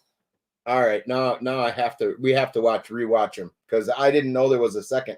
It doesn't have what's his name? No, it is. I do believe it's all you know what? Let me look it up here real quick, like while you talk about. Okay, so I love these time travel movies and anything that makes you think outside the box and almost anything is possible. Now, from a writing standpoint, it's very lazy to introduce time travel into a story. So I was a little mixed on Endgame, but I really did enjoy it though.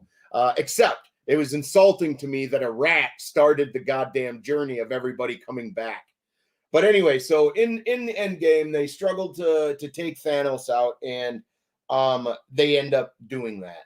And in the meantime, Captain America, he goes back in time and he relives his whole life until he's an old man, so he could go back and live his life with his love, whoever the hell her name was. Rob doesn't have a lost brother named Chris, does he?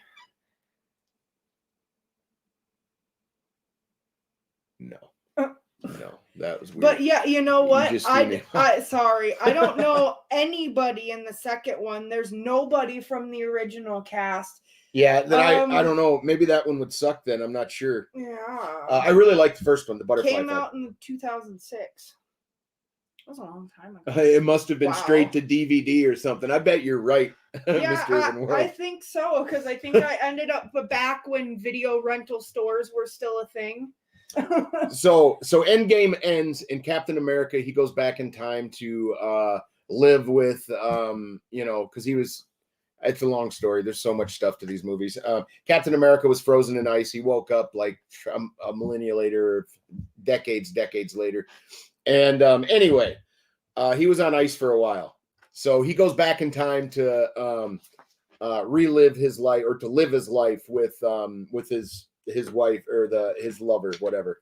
Anyway, so all this stuff happens. But when they go back in time, they have to recollect all of these time stones to make their own Infinity Gauntlet, to reverse the snap.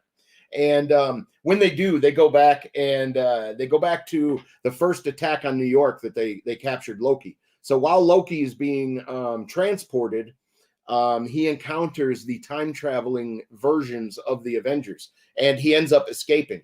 There's a few antics with the Hulk and stuff, and he ends up picking up the what cube was it? The Tesseract. Yeah, the Tesseract cube, and he warps himself out of there. Now, I don't know what happened to him at that point, and this is why I say that, because we figure something out at the end of the first Loki episode that makes me wonder if we're dealing with the same Loki at all. But okay, so Loki disappears, and that's the last we see of him, and we don't see him again. Well, in the very beginning of the Loki show, the first episode, it shows those events reoccur. It shows him take the Tesseract and then warp out. Well, he ends up in a desert, in the Gobi Desert, and as soon as he lands and he stands up immediately, because he is kind of a douche, he's like, "Oh, I'm on my ass. I just fell out of the sky. There's people looking." So he jumps on the highest rock to be like, "Oh, I will be your leader soon." Yeah, I am your god, and he does his little speech. And it's hilarious because they say in their language, "What are you saying? Who are you?" Yeah. And he just got done explaining who he was. Yeah, it was fantastic. So this dude's kind of a douche, and he's trying to proclaim, his godlyhood or his rise or ascent, whatever, and nobody gives a shit. They don't know who he is. Mr. Urban World says, "I feel like Stadia Pro is staring directly into my eyes as he explains this." LOL. That's what it's for, man. It's intimate. You know what I'm saying? Looking into your soul. But okay, so he's in this Gobi Desert, and immediately this door opens, man, and the TVA, I think they're called the TVA, right? TV something. TVA? Yep.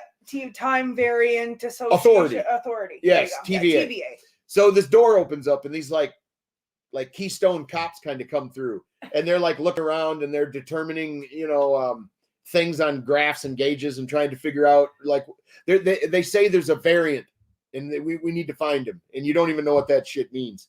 Anyway, so they end up capturing Loki in a fantastic way. I'm not going to give the whole damn show away. You guys should definitely go watch it if you haven't, because I'm giving shit away anyway.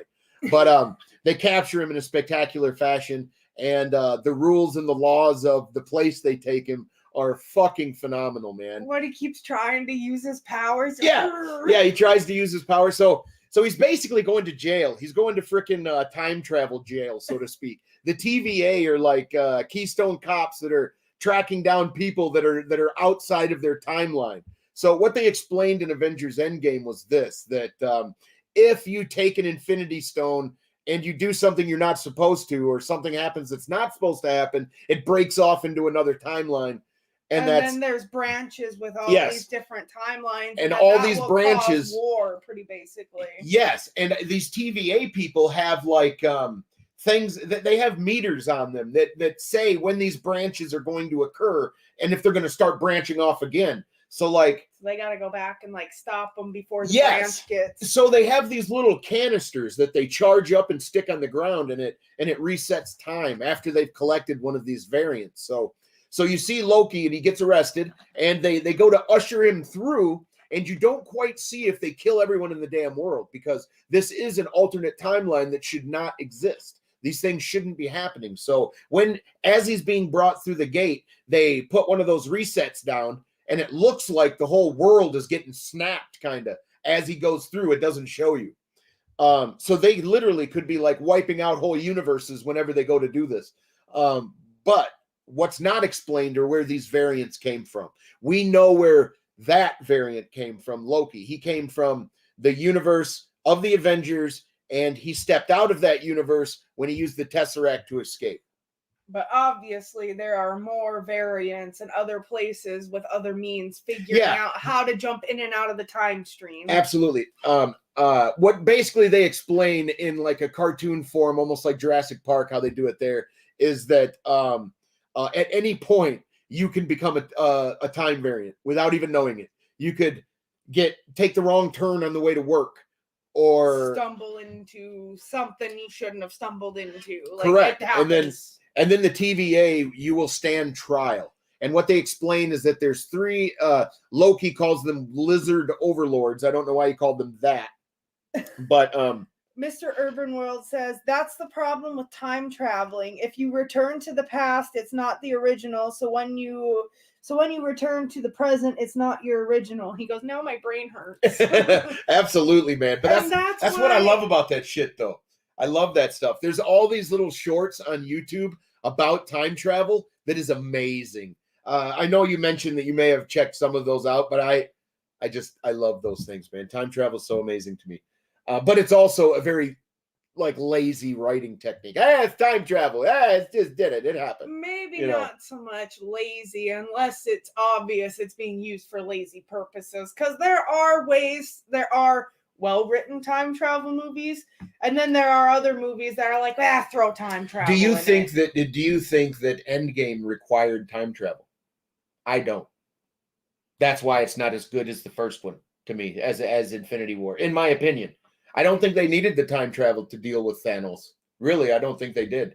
But anyway, I'll get back to that because it's kind of important. It goes both ways when I get to the end of this Loki episode. I was just gonna say, I mean, there's yes and no answers to that question. Yes.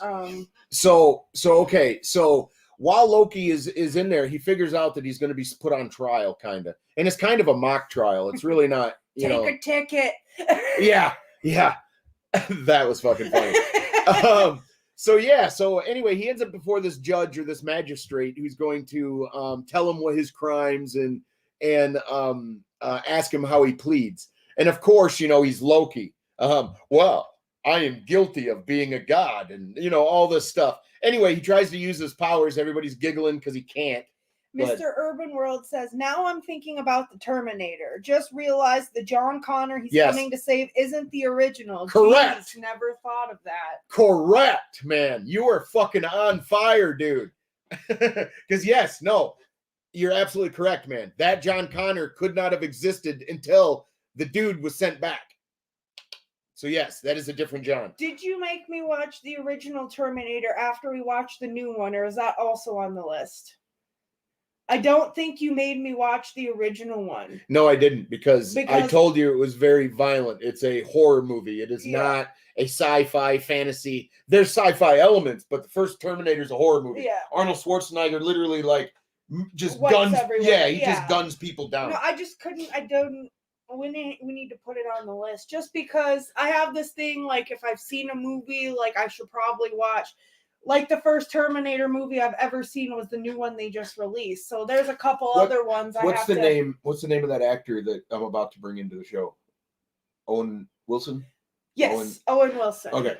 So Loki's going to go stand trial. He goes before a magistrate, and Owen Wilson is in the courtroom. You see him a little bit before, but it's not important. Well, actually it is. He's investigating a time variant who is murdering the police. Who are basically murdering the Keystone Cops. So the time police show up to try to arrest a variant, and this variant is very well armed and whoops their ass every time they go to get them. So the way I understand it is because they can kind of keep track of the timeline and see when it's going to split. Yes. And they try and go back just before enough to stop it. So this variant is waiting for them. So this variant knows of the TVA's existence. Yeah, the variant knows waits for them. Yes, the variant knows about the TVA's existence, and he almost knows that whatever he's doing will bring them, and he just wipes them out when they show up. But so we pick back up. Owen Wilson, he ends up taking Loki, and he takes him into a room, and this is where the show actually gets really good. and it gets into the meat and potatoes. And what I mean by that is the character arc journey of Loki. This is where it really picks up for me, because the one thing, as like everybody felt the loss of Loki, because Loki was a fun character. Everyone felt the death of him. Well, how do we get him back? That Loki's dead. The Loki we have right now has not experienced his mother's death. He has not reconciled with his brother. He has not seen the death of his father. And he is not the same guy who would have sacrificed himself for his brother. So we don't have the same Loki that we all love. Well, creative writing and ingenious acting, man, made it happen. As Owen Wilson is talking to Loki and he's trying to get into him a little bit and get to see what makes him tick, he gives him the highlight reel of his life, and we find out he's a airline hijacker from the United States. I won't tell you who. Watch it, but anyway, they give his highlights and his best, of his best work, so to speak, and it's shit work. So he asks him, why do you hurt people? This, that. He's trying to get into his subconscious a little bit. Almost trying to crack him in a way that, they like to portray detectives, really get in there and, nitpick apart and try and, almost kind of try and diagnose you, right? Yeah, they definitely got into his subconscious for sure. Yeah, and try and just plant little seeds without actually trying to plant seeds, if that makes sense. I don't know if Owen Wilson was planting seeds, but what he was trying to do was get a good look and scope of him. He knows Loki didn't like to hurt people. That's why he was saying, you like to hurt people. And plot twist. And he was getting an effect from him. What I was thinking when we watched this episode is I almost have to wonder, because Owen Wilson's character understands that Loki's real good at getting out of things. Correct. I have to wonder if he didn't know if maybe Loki was going to escape, and that's why his computer was still open and easy to access, and all the files were laying right there. Now you would think the TVA, because the way they describe it is there's three people that are overlooking the what do they call that timeline? It's all the timelines mixed together into one timeline or whatever. They called it something, and I'm forgetting what they called the ultimate, or I don't know. Anyway, so this timeline, they know everything that's going to happen. So you would think that they would have known that he would have done all that. But okay, So let's continue. Unless so he's showing part of the plan. Correct. So Owen Wilson is showing him all this stuff, and then he gets called away. More people have been killed. He steps out into the hallway, and this is where Loki feels, because he hasn't had all the personal growth yet. He's not taking it serious. He doesn't even understand. This is an inconvenience. He's still thinking this is some kind of illusion to subjugate his power. He still thinks that. He still thinks, as a matter of fact, and this is fucking very interesting, when he first sits down with Owen Wilson, and Owen Wilson says, he shows him the Avengers and stuff and whatever, he thinks that the Avengers did the time travel, not because of Thanos. He thinks that the Avengers had to do time travel because shortly thereafter, he was going to rise to power and still ascend to his God King throne on Earth and Asgard. The dude was full of shit. He really thought, the Avengers, they're time traveling to stop me. Yeah. No, you were already beaten, bro. They had you. You just didn't know it. They had you by the short and curlies. But anyway, so he literally believes this statement when he says it, they had to time travel to get me. No, they didn't. So, but this Loki doesn't have any of that information. He has never been through any of those things that the other Loki that sacrificed himself for his brother did. So, Owen Wilson leaves the room, and this is Loki's chance. Loki disappears. By the time Owen comes back in, Loki's gone. Loki's popping around this place because he's got there's this little tiny device with the collar he's got around his neck. I'm trying not to give everything away, but it reverses time, and it's a little time loop. It's like something that they can control because he's got this belt around his neck that stops him from using his powers. So if he goes to charge the detective can hit his remote and rewind him back to right reset before. Him. Yeah, reset where he's him at. So he's not gonna come after him anymore. Yep. And then so he runs around, and he ends up getting the Tesseract back. And when he gets his hand on the Tesseract, he's blown away. He looks down into this desk where he pulled the Tesseract out. Like, they didn't even hide it in a vault. It's like the most powerful like thing on the in the universe, or one of the powerful things. And it's just sitting in a desk. He takes it back, and as he looks down into the desk, he sees like hundreds of Infinity Stones, like all occupying the same space at the same time, just sitting in a desk. And the guy that he threatened to get access to the desk is like, oh yeah, we got a lot of those, man. We use them as paperweights. Yeah, we use those as paperweights. Right there, Loki knows he's kind of fucked. Yeah, well, because at first he thought that this higher power, it was all BS. Like 3 people control this whole thing. But now, at this point, when he notices these significant things aren't so significant at the TVA, and then they see that one main thing that snaps into so he's starting to for him. So he's starting to get it. He realizes that he is in a special place. He goes he goes back to the damn room he escaped out of, and sat there. And a guard comes in and he messes with the guard. That's kind of funny. Definitely watch that. But when Owen Wilson comes, or before Owen Wilson comes back in, he sits down and he plays the video of his greatest hits. And he watches his mother die. He watches his father die. He watches him reconcile with Thor. And then he watches him and Thor fight for Asgard and lose and save their people. And then he sees his death at the hands of Thanos.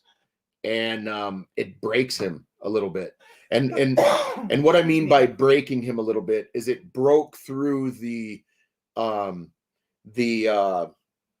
ego. It broke through it broke right through the ego and got to the inner self. And he realized that his ascension is bullshit.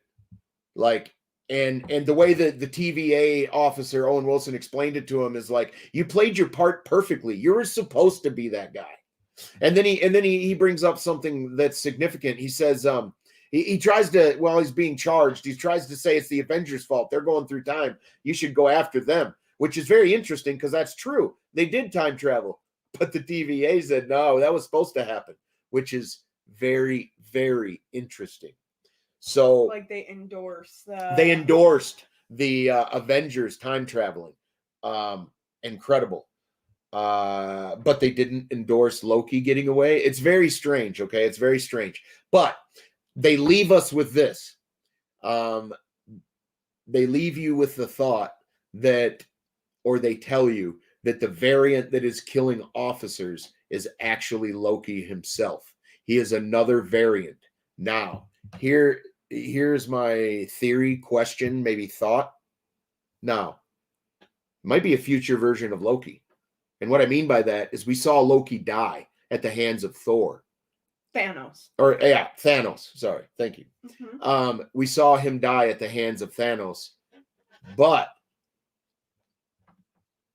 the Loki that escaped during the time travel of the Avengers at the tower there, at Stark Tower,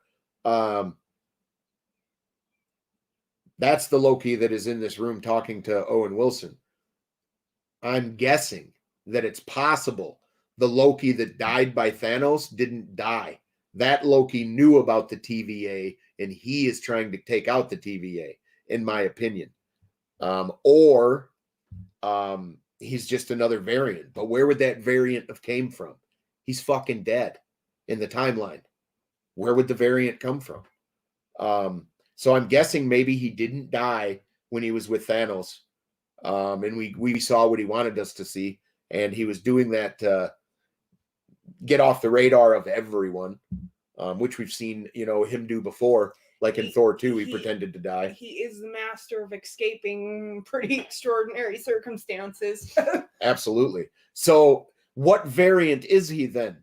And what does that Loki know that the other Loki does not? Mr. Urban World says that's one heck of a hypothesis, but makes sense. Yeah, I mean, because either that Loki died or he didn't. And if he did die, then there's no variant from there on to, because that's the master timeline that's supposed to happen. Very interesting stuff, man. I wanted to discuss this in detail. I fucking love time travel. And I love the MCU. I think they're knocking it out of the park. My question for you is, when do you think they started writing Loki and like working on it and everything? Because of COVID, no idea. Right, but was No it an idea. idea that was in play while Infinity War and Endgame was a thing? Or like, because that's the thing about writing a show like this way after the fact, is there are little things that you never really thought of in the main movie that you can embellish on now and That's not true. really Now, have to explain a whole lot. Let me put it this way. When they wrote the scene, Loki takes the Tesseract and he bones out, they clearly had an idea what that was going to be. I don't think they had it written at that time. Right. Do you know what I mean? They were like, hey, we're leaving a thread open. Somebody will pick up and run with it. It makes you wonder how many, in my opinion, how many writers and producers or, you know, all have these things written on a piece of paper in some desk somewhere that nothing comes to light until years later. True. I mean, Hollywood has to work like that, I'm sure. Yeah, I really love time travel, and I'm really liking Loki just for those reasons. And plus, it's acted just extremely well. It's funny, and it hit emotional chords with me. How do we get that Loki back? He's dead. How do we get him back? Well, we show Loki what the other Loki went through, and it was just awesome writing. And my hat goes off to him, man. I don't know how half of Disney can make gold with the MCU, and the other half can make a giant pile of steaming shit like The Last Jedi. I don't know how that works, man. But hey, we are an hour and 50 minutes in. I love every single one of you. Thank you very much for tuning in and looking at my large head for even longer today, and hanging out with my wife and I. We really enjoy doing this, and we really enjoy hanging out with you guys, man. You guys make it a lot of fun. And we appreciate you guys jumping in the comments and like that response back and forth. Like, even now that things are opening up, because after, you know, all the beginnings of the pandemic stuff, it's, you know, like with a lot of you guys in the chat, we found a sense of community, and we just love the fact that, you know, we'll pop in your streams, you'll pop in ours, and we just really appreciate you. Like, at first I was a little leery of like getting on camera because like I don't like my voice. I don't, you know, like, because honestly I thought I sounded a little manly, which is apparently not true. But well, like, if you're the sad part is that if you don't like to listen to yourself and you don't like to look at yourself, don't do content, because like you have to watch yourself back to get better. I hate it. But for me, like actually being brave enough to do it and having your guys' encouragement is pretty awesome. I don't think any of us like our voices, Mr. You know, said. I think we were probably designed that way. I don't know. But, you know, it's just really awesome, and it's a fun thing to do. Like, you know, I'm not super duper duper like gaming involved like you are, but like to be welcomed into the community and make friends with it and have you guys come along on our journey. It's just awesome to have you here. But you guys should definitely check out a bunch of these movies we talked about. What was this one? The book that Squids got me is no, not the name of the book, but the name of the movie that was based on the book. Oh, because I'm referring to all the movies we discussed. Yeah, we said a bunch of one them. for the money. One for the money. I'm into everything, to be honest. Absolutely, man. Well, and I mean, in our life, that's kind of like if you're super duper picky about one thing, like you limit yourself so much. Like True. If you can find something interesting in everything, I think that makes you pretty well off, you know? Well, Mr. Urban World and I click anyway, man. We love our conspiracies and shit. I'm into gaming, anime, conspiracies, animals, aliens, time traveling, Bermuda Triangle. Hell yeah. Yes. That's everything I watch on YouTube 90% of the time, bro. Funny story. Okay, when William and I started dating. Moon landing's a hoax. Go ahead. When William and I started dating, I lived in another town about an hour away, and he would drive up to come visit me and spend time with me. And then you telling about my radio show? No, I'm going to talk about how we watch like ancient aliens and stuff like that. And like, so there's always a little soft spot in my heart for that now, because he would download them and put them on his tablet and bring it to my trailer. We're talking about we're not talking about like ancient aliens. I mean, that was on there, but I had like 30 or 40 years worth of documentaries saved on a hard disk. So like when I'd go to her place, I would just like start my file and I'd let it play all night. So like I brainwashed her on all kinds of like UFO shit, man. She doesn't even know it. She's like having dreams, I'm sure. But it's just she's like, somebody probed me. I'm like, no, that was me. I'm sorry, that was me. But no, it's just like there's a soft spot in my heart because like when you'd stay the night, we'd set up your tablet in my bedroom and just let it play all night. Yeah, it'd be my little TV, you know. And as for being a fan of animals, definitely bonus thumbs up for you. Like I said, I like most animals more than I like most people. I'm super soft when it comes to animals, and if I could, I would have a whole different rescue that would have a little bit of everything in it. Yes, I would have a rescue / farm. Yeah, well, if it was allowed. I mean, there would only be like one cow, like 16 ducks, and a couple of chickens, and then we'd have goats, and we'd have freaking 3-legged dogs. And come on now, I know what would happen, man. Well, okay. To be fair, I don't want. To be fair, I don't want a whole bunch of goats because goats can be assholes. Okay, and chickens, no. Hey, something that I did as a kid, which is fantastic. Feed crayons to goats because their tongues turn different colors, and you think it's amazing. It's pretty funny. Okay, hold on.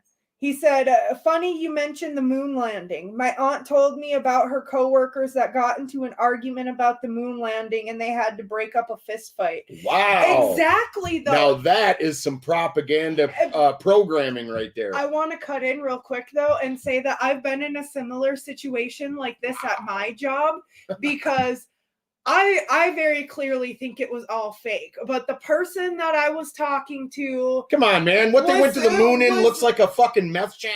Looks like somewhere somebody goes to smoke meth all day. It doesn't look like a spaceship. I explained to him, I was like, it was very clearly a hoax. Well, this individual is like, government can't do a whole lot wrong, like pro-Air Force. Do I know this person? Yes, you do. Who? Jacob? Yeah. No. Yeah. Jacob that believes the moon landing was real? Well, at the conversation we had at the time, so I'm not sure how he feels about it now. But the way he was talking to me, it was almost kind of like he was telling me I was silly for thinking that it was fake. But what do? I bring those same people to my house and I sit them down and go, hey, check this out. Click. What the fuck is up with that? Hey, look at this. Click. And they're like, what the fuck? How did... Yeah. You're like, yeah, now you're in my boat. What do you think of that? But that is one of those conversations where I was on the it's a hoax side and he was on the it really happened. And definitely. And it got heated. I told him, I was like, whatever, Jacob, I'm walking away. Like, because I didn't want to get in trouble. I'm not a scrapper. I'm not a fighter. There's just, there is a few videos I would suggest if you think that the moon landing was real and you think that we're all insane. I have a few videos that I would like you to watch. And if you can watch those videos and clearly come back and say that I am an ass or a retard, go ahead. But I don't think that's going to happen. He says, I remember looking at the so-called shoe print and it did not match the supposed shoe on display. And that's not only that. Okay. Here's an easier thought experiment for you. Just so fucking easy. Okay. So easy. Everybody has a car, or most people. I can't say everybody. Okay. A lot of people have cars. Some people have AC in that car. Okay. What do you got to do to have your AC run properly? You got to have your car on, right? Why? Why do you need your car on to run your AC? For power. Because your battery is not strong enough to run that AC. Okay. It's not. Your car battery will die. It won't do it. So the engine helps run it, all that stuff. So you're talking about 3 or 4 lawnmower sized batteries in a fucking capsule that went to the moon. It's plus 500 degrees in the light, minus 500 degrees in the shadow, and they had heat. You had to go through to get there. But they had heat and they had air conditioning for when it got hot. You're telling me 4 lawnmower batteries did that? They're not car batteries. They were like lawnmower batteries. 4 of those can't do that. There's no way for them to optimally control their heat and cold with battery. It's just not happening, man. It's garbage. Well, and what absolutely gets me about it is if this is something that we can just do, why aren't we hanging out at the moon on a regular basis? And there's something else. But our military would have had a base on the moon immediately. Because what happens? somebody crossed the Atlantic in a goddamn airplane, and then people were doing it a month later. Okay. The same thing would have happened with the moon if it was real. They would have had a base on the moon, and that would have been a base of operations. The government is all about the high ground, and you can't get higher than fucking space. But I just want to get in here because you're kind of getting super. Yeah, I know we're going excited. off on tangents here, but you know, like that's the wonderful thing about being humans is we can all choose to believe in what we believe in, and you know, just because we feel like it was all fake. Doesn't mean we're going to look at you and treat you any differently. Mr. Urban World said there was an article back in the 90s that claimed we'd have a hotel on the moon by the year 2000. Right. And then get this, Mr. Urban World. Back when President Bush was elected for the second time, and we're talking about Bush Jr., not Senior, they did a project that was called Back to the Moon or something. And the NASA people came out and said, hey, we're going back to the moon. All we have to do is figure out how to safely land and how to take off, and we're going to be right back.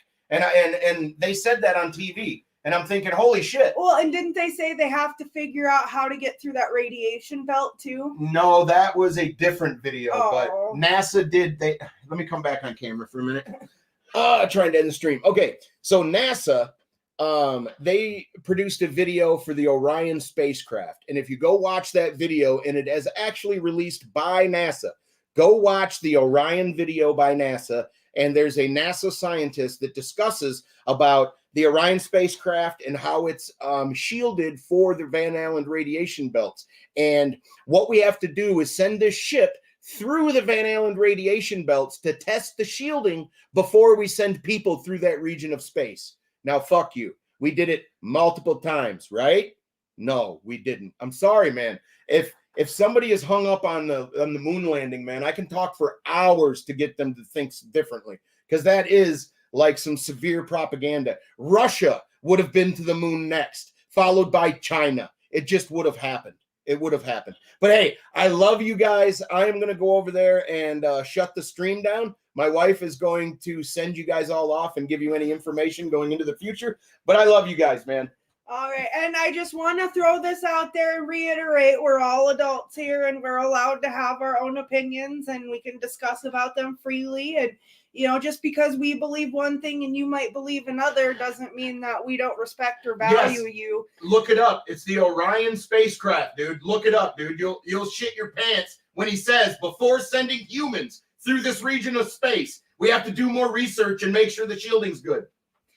But all moon talk aside, we want to thank you for everybody who stopped by and everybody who will check this out.